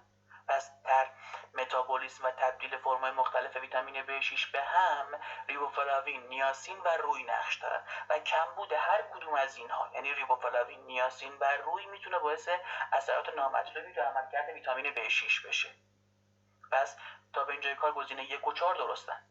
گزینه 2 بیوسنتز و متابولیسم فولات و کارنیتین به B6 نیازه. بله کاملا درسته. فولات برای اینکه تبدیل بشه به فرم فعالش آنزیم گلیسین دکربوکسیلاز و آنزیم سرین هیدروکسی متیل ترانسفراز توی مسیر نقش دارن که دو تا آنزیم برای عملکردشون به B6 نیاز دارن. کارنیتین هم برای سنتزش B6 نیازه. اما گزینه 3 آنزیم کینوریناز، نکته اول باید یاد بگیرید که آنزیم کینوریناز آنزیمی که برای عملکردش نیازمند B6. این آنزیم در مسیر تبدیل تریپتوفان به نیاسین نقش داره. شما میدونید که تو بدن ما تریپتوفان تبدیل میشه به نیاسین، تریپتوفان تبدیل میشه به ویتامین B3 و این آنزیم در مسیر تبدیل تریپتوفان به نیاسین به ویتامین B6 نیاز داره، نه در مسیر تبدیل تریپتوفان به ویتامین B6 به نیاسین نیاز داشته باشه. جواب میشه گزینه 3. یه بار دیگه تاکید میکنم این تست خیلی مهمه. تست بعدی RDA اسید فولیک در طی دوران بارداری چند میکروگرم در روزه؟ حتما حفظ باشین بچه‌ها. RDA اسید فولیک به طور کلی 400 میکروگرم در روز، در طی دوران بارداری 600 و در خانم‌های شیرده 500 میکروگرم در روزه. پس جواب میشه گزینه 3 600 میکروگرم در روز. تست بعدی کدام گزینه در مورد ارزیابی وضعیت فولاد صحیحه؟ سطح فولاد سرم نسبت به فولاد گلبول قرمز شاخص رایج‌تری برای ارزیابی وضعیت فولاده. سطح فیگولو در کمبود فولاد کاهش پیدا میکنه، در کمبود فولاد RBC هایپوسگمانته میشه، در کمبود فولاد هوموسیستئین افزایش پیدا میکنه. اگه خورده انسان زرنگی باشین همتون، والا من چندی بار تا به اینجای کار بهتون گفتم در کمبود فولاد سطح هوموسیستئین افزایش پیدا میکنه. پس جواب 4 میشه گزینه درست. پس جواب 4 درسته. شما اینو با ما جواب درست انتخاب کن حتی اگه ما بقیه گزینه‌ها رو بلد نیستیم. خب میخوایم دو رو با بررسی کنیم. در کمبود به طور کلی سطح فولات RBC یا فولات گلبول قرمز شاخص رایج‌تر و شاخص مطمئن‌تریه به نسبت فولات سرم. پس کدوم بهتره؟ فولات RBC یا فولات گلبول قرمز حساس‌تر و مهمتر. فیگولو یا فورمیمینو گلوتامیک اسید در مسیر تبدیل گلوتامات به هیستیدین حد واسطی به نام فیگولو ساخته میشه. این فیگولو به کمک فولاد تبدیل میشه به حد واسط بعدی. پس اگه فردی کمبود فولاد داشته باشه سطح فیگولو براش افزایش پیدا میکنه نه کاهش. و در کمبود فولاد RBC هایپر سیگمانته میشه، یعنی به شکل نقطه نقطه و هایپو نمیشه، به شکل هایپر سیگمانته در میاد. از گزینه 1، 2 و 3 نادرسته و گزینه 4 کاملا گزینه درستیه. تست بعدی، تست شیلینگ برای ارزیابی وضعیت کدام ویتامین مورد استفاده قرار میگیره؟ تست شیلینگ برای ارزیابی وضعیت ویتامین B12 استفاده میشه. سایر تست‌ها که قابل استفاده رو دارن میشه به هوموسیستئین پلاسما اشاره کرد. اگه سطحش افزایش پیدا کنه فقط کمبود داشته. دیگه چی؟ از اندازه‌گیری سطح متیلمونونیک اسید سرم و ادرار میشه استفاده کرد که حالا اندازه‌گیری سطح متیلمونونیک اسید ادرار شاخص معتبرتری برای ارزیابی وضعیت B12 است. پس ما از شاخصایی که میتونیم برای ارزیابی وضعیت B12 استفاده کنیم یکیش گفتیم تست شیلینگ، اندازه‌گیری متیلمونونیک اسید ادرار و اندازه‌گیری سطح هوموسیستئین پلاسما که برای تاکید بهتون میگم اندازه‌گیری سطح متیلمونونیک اسید ادرار حساس تر از اندازه‌گیری متیلمونونیک سرم، چرا که بهتر ذخایر بافتش رو نشون میده. تست بعدی، کمبود همه مواد مغذی زیر باعث آنمی هایپوکروم میکروسیتیک میشه به جز مس، B6، B2، آهن. دقت کنید بچه‌ها، کمبود B2 یا آنمی ناشی از کمبود B2 خیلی مهمه. آنمی ناشی از کمبود B2 نورموکروم نورموسیتیکه، در صورتی که آنمی ناشی از کمبود B6، آهن و مس میتونه به شکل هایپوکروم و میکروسیتیک بشه، یعنی هم گلبول قرمز ما کوچیک بشه و هم رنگش کاهش پیدا میکنه. ولی در کمبود B2 گفتیم نورموکروم نورموسیتیکه و جواب میشه گزینه 3 که چندین بار سوال کنکورتون بوده. تست بعدی، کدام علامت بارینی در کمبود ویتامین B1 دیده میشه؟ علائم قلبی و نورولوژیک، قلبی و اسکلتی، اسکلتی و نورولوژیک، علائم کبدی و علائم قلبی. خوب دقت کنید بچه‌ها، علائمی که در کمبود B1 دیده میشه یا علائم بری مرطوبه که مربوط به علائم سیستم قلب و گردش خونه و یا علائم بری خشک که علائم عصبی. پس جواب میشه گزینه 1 علائم قلبی و علائم نورولوژیک تو کمبود B1 دیده میشه. تست بعدی، علائم کمبود ریبوفلاوین ابتداً کدوم قسمت بدن رو درگیر میکنه؟ بافت پوششی و پوست، بافت پوششی و کبد، بافت استخوان و کبد و قلب. دقت کنید بچه‌ها، علائم کمبود B2 رو اگه یادتون بیاد گفتیم شامل شیلوز، کیلوز، التهاب لب، التهاب زبان، التهاب گوشه دهان و حتی درگیری پلک‌ها و نواحی تناسلی. پس بیشترین علائم کمبود B2 مربوط به درگیری بافت پوششی و پوسته و جواب میشه گزینه 1. تله متیل فولات به علت کمبود کدوم ویتامین اتفاق میفته؟ تله متیل فولات به علت کمبود B12 اتفاق میفته. چندین بار سوال کنکورتون بوده ها، خوب دقت کنید. در تله متیل فولات کمبود ویتامین B12 وجود داره. تست بعدی، برای درمان بیماری پروپیونیک اسیدمی مصرف کدام ویتامین توصیه میکنید؟ ما دوباره برای درمان بیماری پروپیونیک اسیدمی بهتون رژیم درمانی هم میگیم، خب ولی شما باید بدونید که پروپیونیک اسید یا پروپیونیل کوآ ترکیبیه که تو بدن ما از متابولیسم اسیدهای چرب فرد کربن به وجود میاد. شما میدونید که وقتی اسید چرب 16 کربونه وارد مسیر بتا اکسیداسیون میشه، میشکنه و در نهایت استیل کوآ به وجود میاد. اما وقتی اسید چرب فرد کربونه باشه، وقتی که دو کربونه ها جدا شدن در نهایت ترکیب 3 کربونه به نام پروپیونیل کوآ یا پروپیونیک اسید به وجود میاد که این پروپیونیل کوآ به کمک آنزیم بیوتین تبدیل میشه به متیل مالونیل کوآ و متیل مالونیل کوآ هم به کمک ویتامین B12 تبدیل میشه به سوکسینیل کوآ و سوکسینیل کوآ وارد سیکل کربس میشه.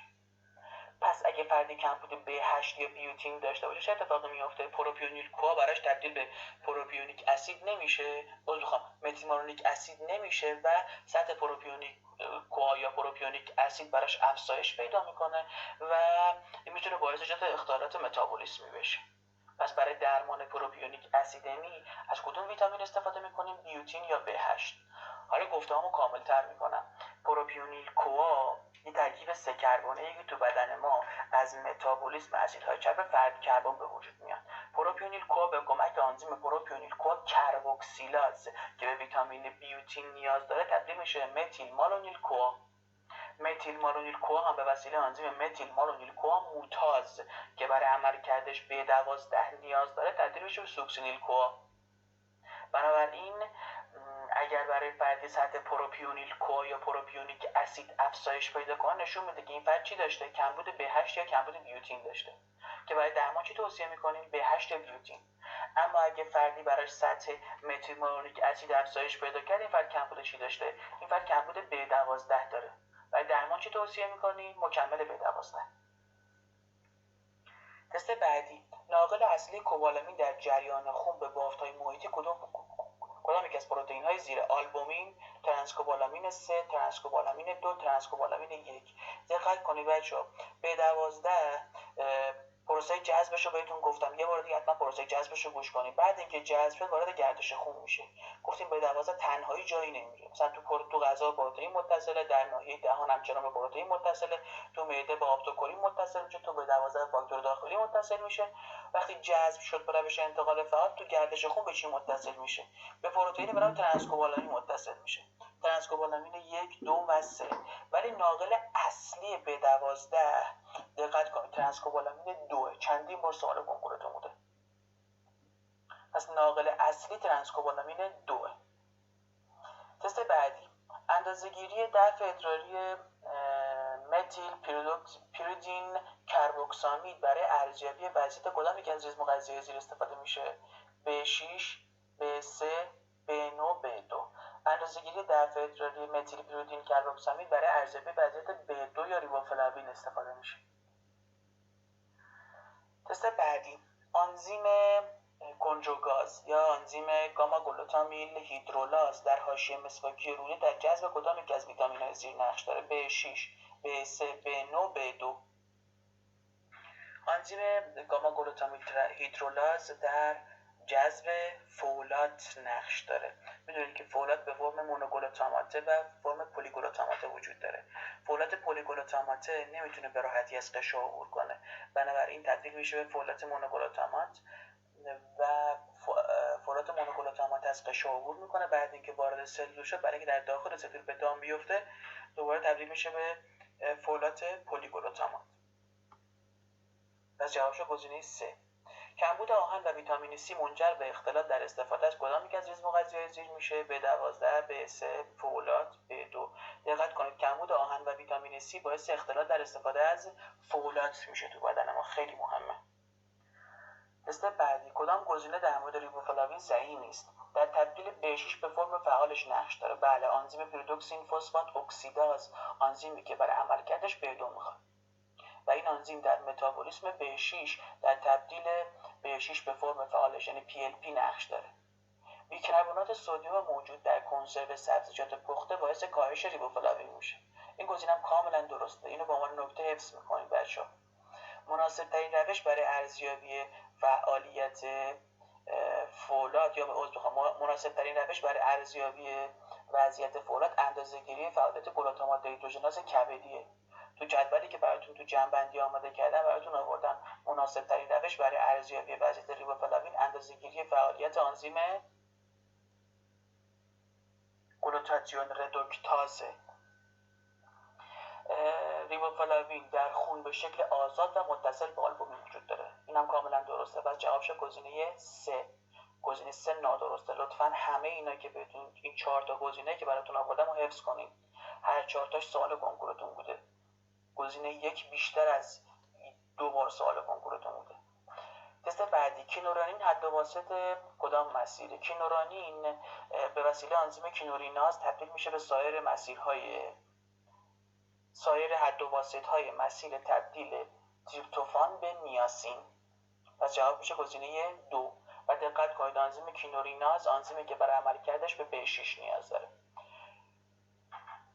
تست بعدی، کدام گزینه در مورد ویتامین C صحیح نیست؟ تست خیلی مهمیه بچه‌ها.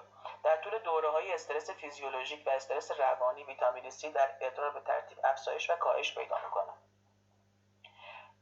تست گزینه بعدی، با دریافت روزانه 100 میلی گرم ویتامین C سطح ویتامین C در روزه‌داری تثبیت می‌شود. گزینه بعدی، مکمل ویتامین C میتونه در کمبود مس مؤثر باشه. گزینه بعدی، ویتامین C در مرحله ترمینیشن پراکسیداسیون لیپیدی نقش داره. گزینه 1، در طی دوره‌های استرس فیزیولوژیک و در طی دوره‌های استرس روانی دفع ادراری ویتامین C افزایش پیدا میکنه. پس جفتش افزایشه. نکته بعدی که خودتونم باید اضافه کنید اینه که سطح ویتامین C در طی دوره‌های استرس و هنگامی که عملکرد غده فوق کلیه بالاست کاهش پیدا میکنه. همچنین در طی دوران استرس هم گفتیم دفع ادراریش میشه افزایش پیدا میکنه. نکته بعدی، با دریافت 100 میلی گرم سطح ویتامین C در روزه‌داری تثبیت میشه. کاملا درسته و حتما باید اینو حفظ باشیم.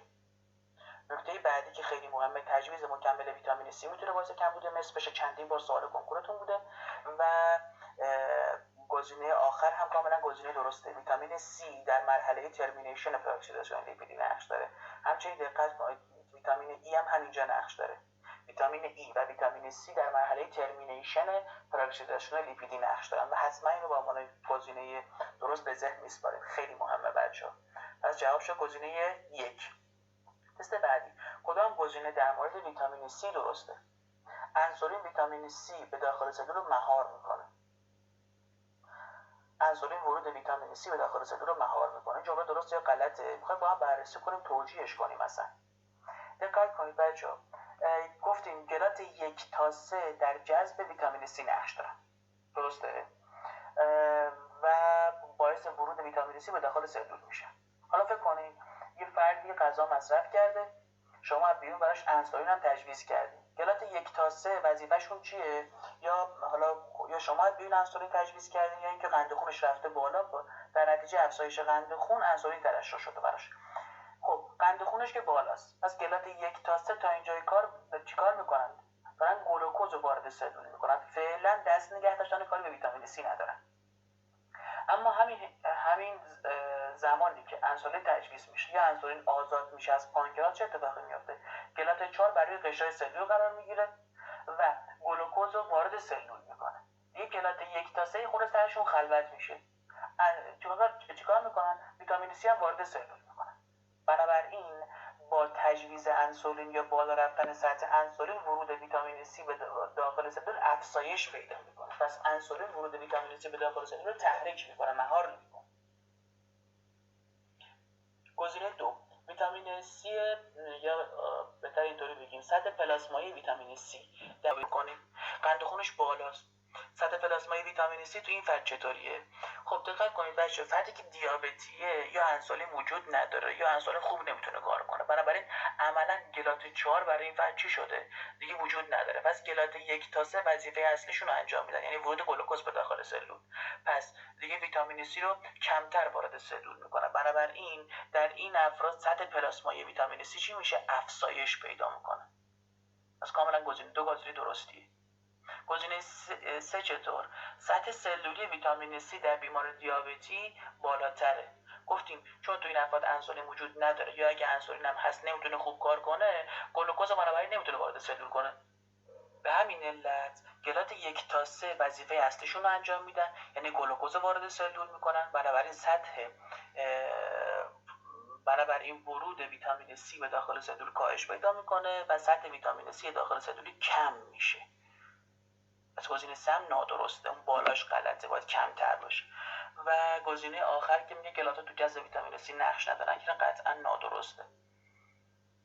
در جوابش گزینه 2. تست بعدی، کدام گزینه در مورد اسید فولیک صحیح است؟ نام دیگر آن پتروئیل مونوگلوتامیک اسیده.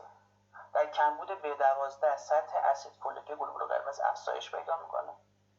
گزینه 3 در تبدیل فولاد به فرم فعالش آمینو اسید گلوتامات نقش داره. گزینه 4 دریافت اسید فولیک نمیتونه تحت تاثیر پلیمورفیسم ژن متیلن تترا هیدروفولاد ردوکتاز تغییر پیدا کنه. خوب دقت کنید بچه‌ها. گزینه 1 اسم دیگه اسید فولیک پتروئیل مونوگلوتامیک اسید کاملا درسته. گزینه نکته بعدی یا بهتر بگیم گزینه دوم، پس گزینه اول درست بود، ما میتونیم اینو به عنوان جواب درست انتخاب کنیم.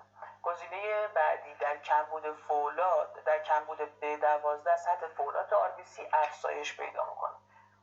خوب دقت کنید، خیلی مهمه. در کمبود B12 سطح فولات سرم افزایش و فولات RBC کاهش پیدا میکنه و در کمبود فولاد سطح سرومی کوبالامین هم کاهش پیدا میکنه. پس گزینه 2 نادرسته. مابقی نکاتی گفتم حتما حفظ کنید. گزینه 3 در تبدیل فولات به فرم فعالش آمینو اسید گلوتامات نقش داره، کاملا نادرسته. خوب دقت کنید، خیلی مهمه. در تبدیل فولات به فرم فعالش آمینو اسید گلایسین و آمینو اسید سرین نقش دارن. چندین بار سوال کنکورتون بوده. گلوتامات پس نقشی نداره. و گزینه آخرم کاملا نادرسته، چرا که دریافت اسید فولیک میتونه تحت تاثیر پلیمورفیسم ژن متیلن تتراهیدروفولاد ردوکتاز تغییر پیدا کنه. تست بعدی، کدام سندروم میتونه عامل کمبود B12 باشه؟ سندروم متابولیک، سندروم کوشینگ، سندروم دامپینگ و سندروم شوگرن. همونطور که بهتون گفتم سندروم متابولیک مثل کمبود ترانسکوبالامین 2 میتونه باعث ایجاد کمبود B12 بشه. تست بعدی، تریپتوفان لود برای ارزیابی وضعیت کدام یکی از مواد مغذی زیر کاربرد داره؟ تو جدول صفحه 75 جزوه جمع‌بندی و نکته و تست من براتون شاخصایی که برای ارزیابی وضعیت ویتامین B6 استفاده میشه رو آوردم. شاخصایی که استفاده میشن یا شاخصای مستقیمن یا شاخصای غیر مستقیم. شاخصای مستقیم شامل اندازه‌گیری پیریدوکسال فسفات که گفتیم رایج ترین روشه، اندازه‌گیری ویتامین B6 پلاسما، اندازه‌گیری 4 پیریدوکسیک اسید ادراری که فرم دفعی ویتامین B6، اندازه‌گیری ویتامین B6 کل ادرار. یا شاخص‌های غیر مستقیم مثل اندازه‌گیری فعالیت آنزیم آلانین آمینو ترانسفراز یا اندازه‌گیری فعالیت آنزیم آسپارتات آمینو ترانسفراز یا تست تریپتوفان لود که تو این تست میان چیکار میکنن؟ 2 گرم تریپتوفان میدن، فرد استفاده میکنه و دفع ادراری گزانترونیک اسید رو اندازه گیری میکنن. اگه فردی کمبود B6 داشته باشه، از اونجا که ویتامین B6 در مسیر تبدیل تریپتوفان به نیاسین نقش داره، سطح گزانترونیک اسید افزایش پیدا میکنه. تست بعدی تست متیونین لوده. 3 گرم متیونین میدن، فرد استفاده میکنه، دفع ادراری سیستاتیونین رو اندازه گیری میکنن که اگه افزایش پیدا کنه نشون میده که حالا احتمالاً فرد کمبود B6 داشته. پس تست تریپتوفان لود و متیونین لود برای ارزیابی وضعیت ویتامین B6 استفاده میشه. یا نه ما پول نداریم به اندازه کافی که از شاخص‌های آزمایشگاهی استفاده کنیم، میتونیم از دریافت رژیمی B6 هم استفاده کنیم. متوسط دریافت B6 به شکل هفتگی یا نسبت B6 به پروتئین که بایستی بیشتر از 16,000 باشه.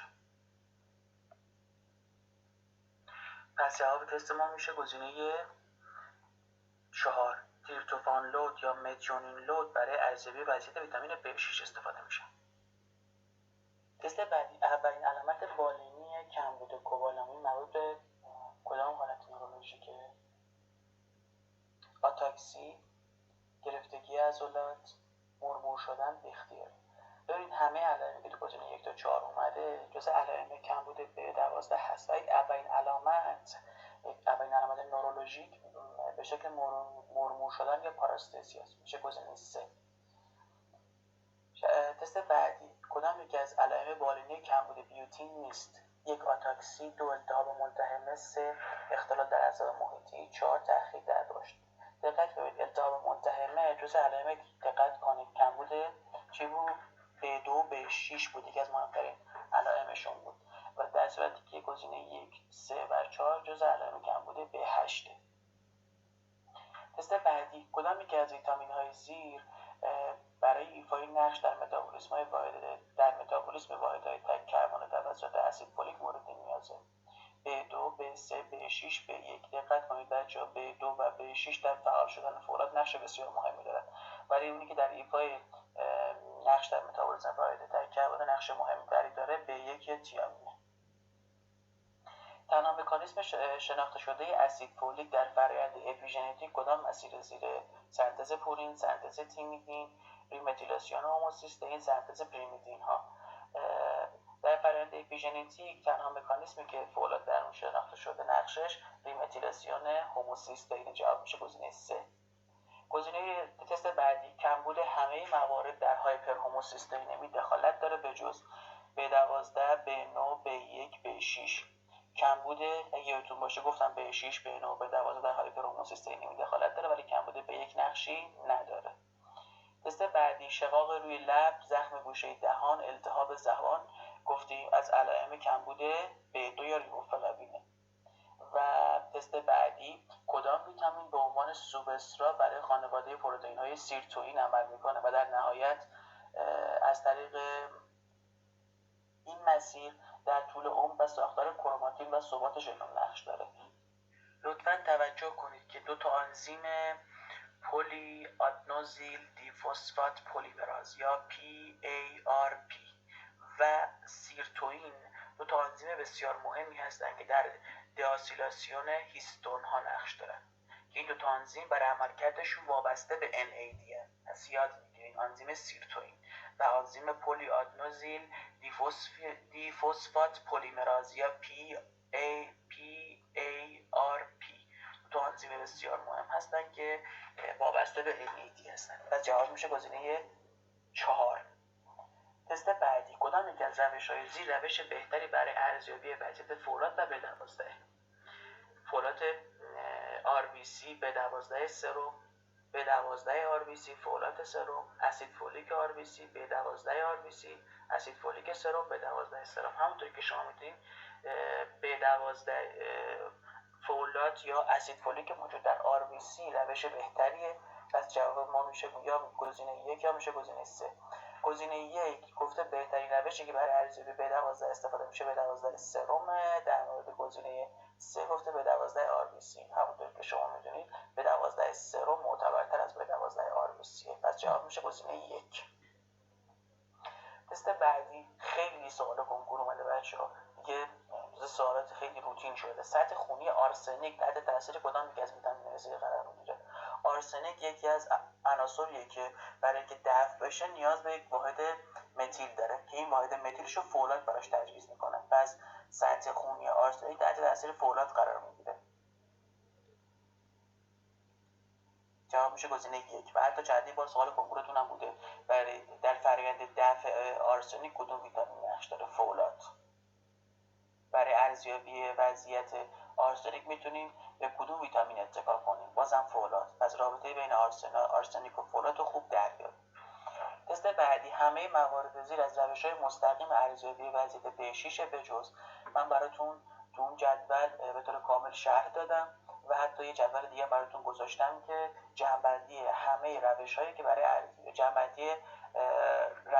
برای ارزیابی وضعیت ویتامین‌ها استفاده میشه. حتی اون جدول رو به ذهن بسپارید.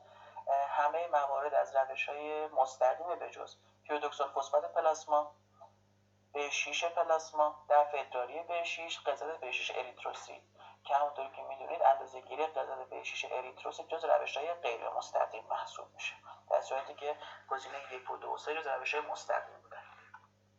تست بعدی، کدام یکی از موارد زیر در تنظیم رونویسی از ژن استیل کلین رسپتور نقش داره؟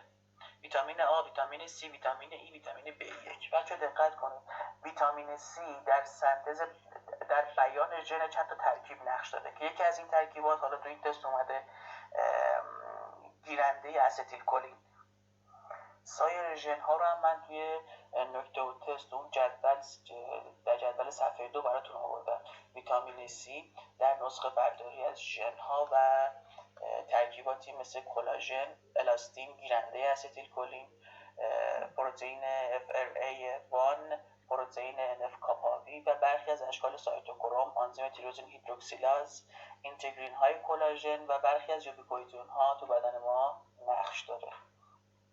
پس با توجه به این توضیحات جواب تست ما میشه چی؟ کدام یکی از موارد چی در تنظیم رونویسی از ژن گیرنده استیلکولین نقش داره؟ جواب میشه گزینه 2 ویتامین C. بیشترین RDA ویتامین C مربوط به کدام یکی از افراد زیر؟ مادران باردار، مادران شیرده، افراد سیگاری، سالمندان. همونطور که بهتون گفتم اینم سوال کنکورتون بوده. بیشترین RDA ویتامین C مربوط میشه به خانم‌های شیرده که 120 میلی گرم در روزه.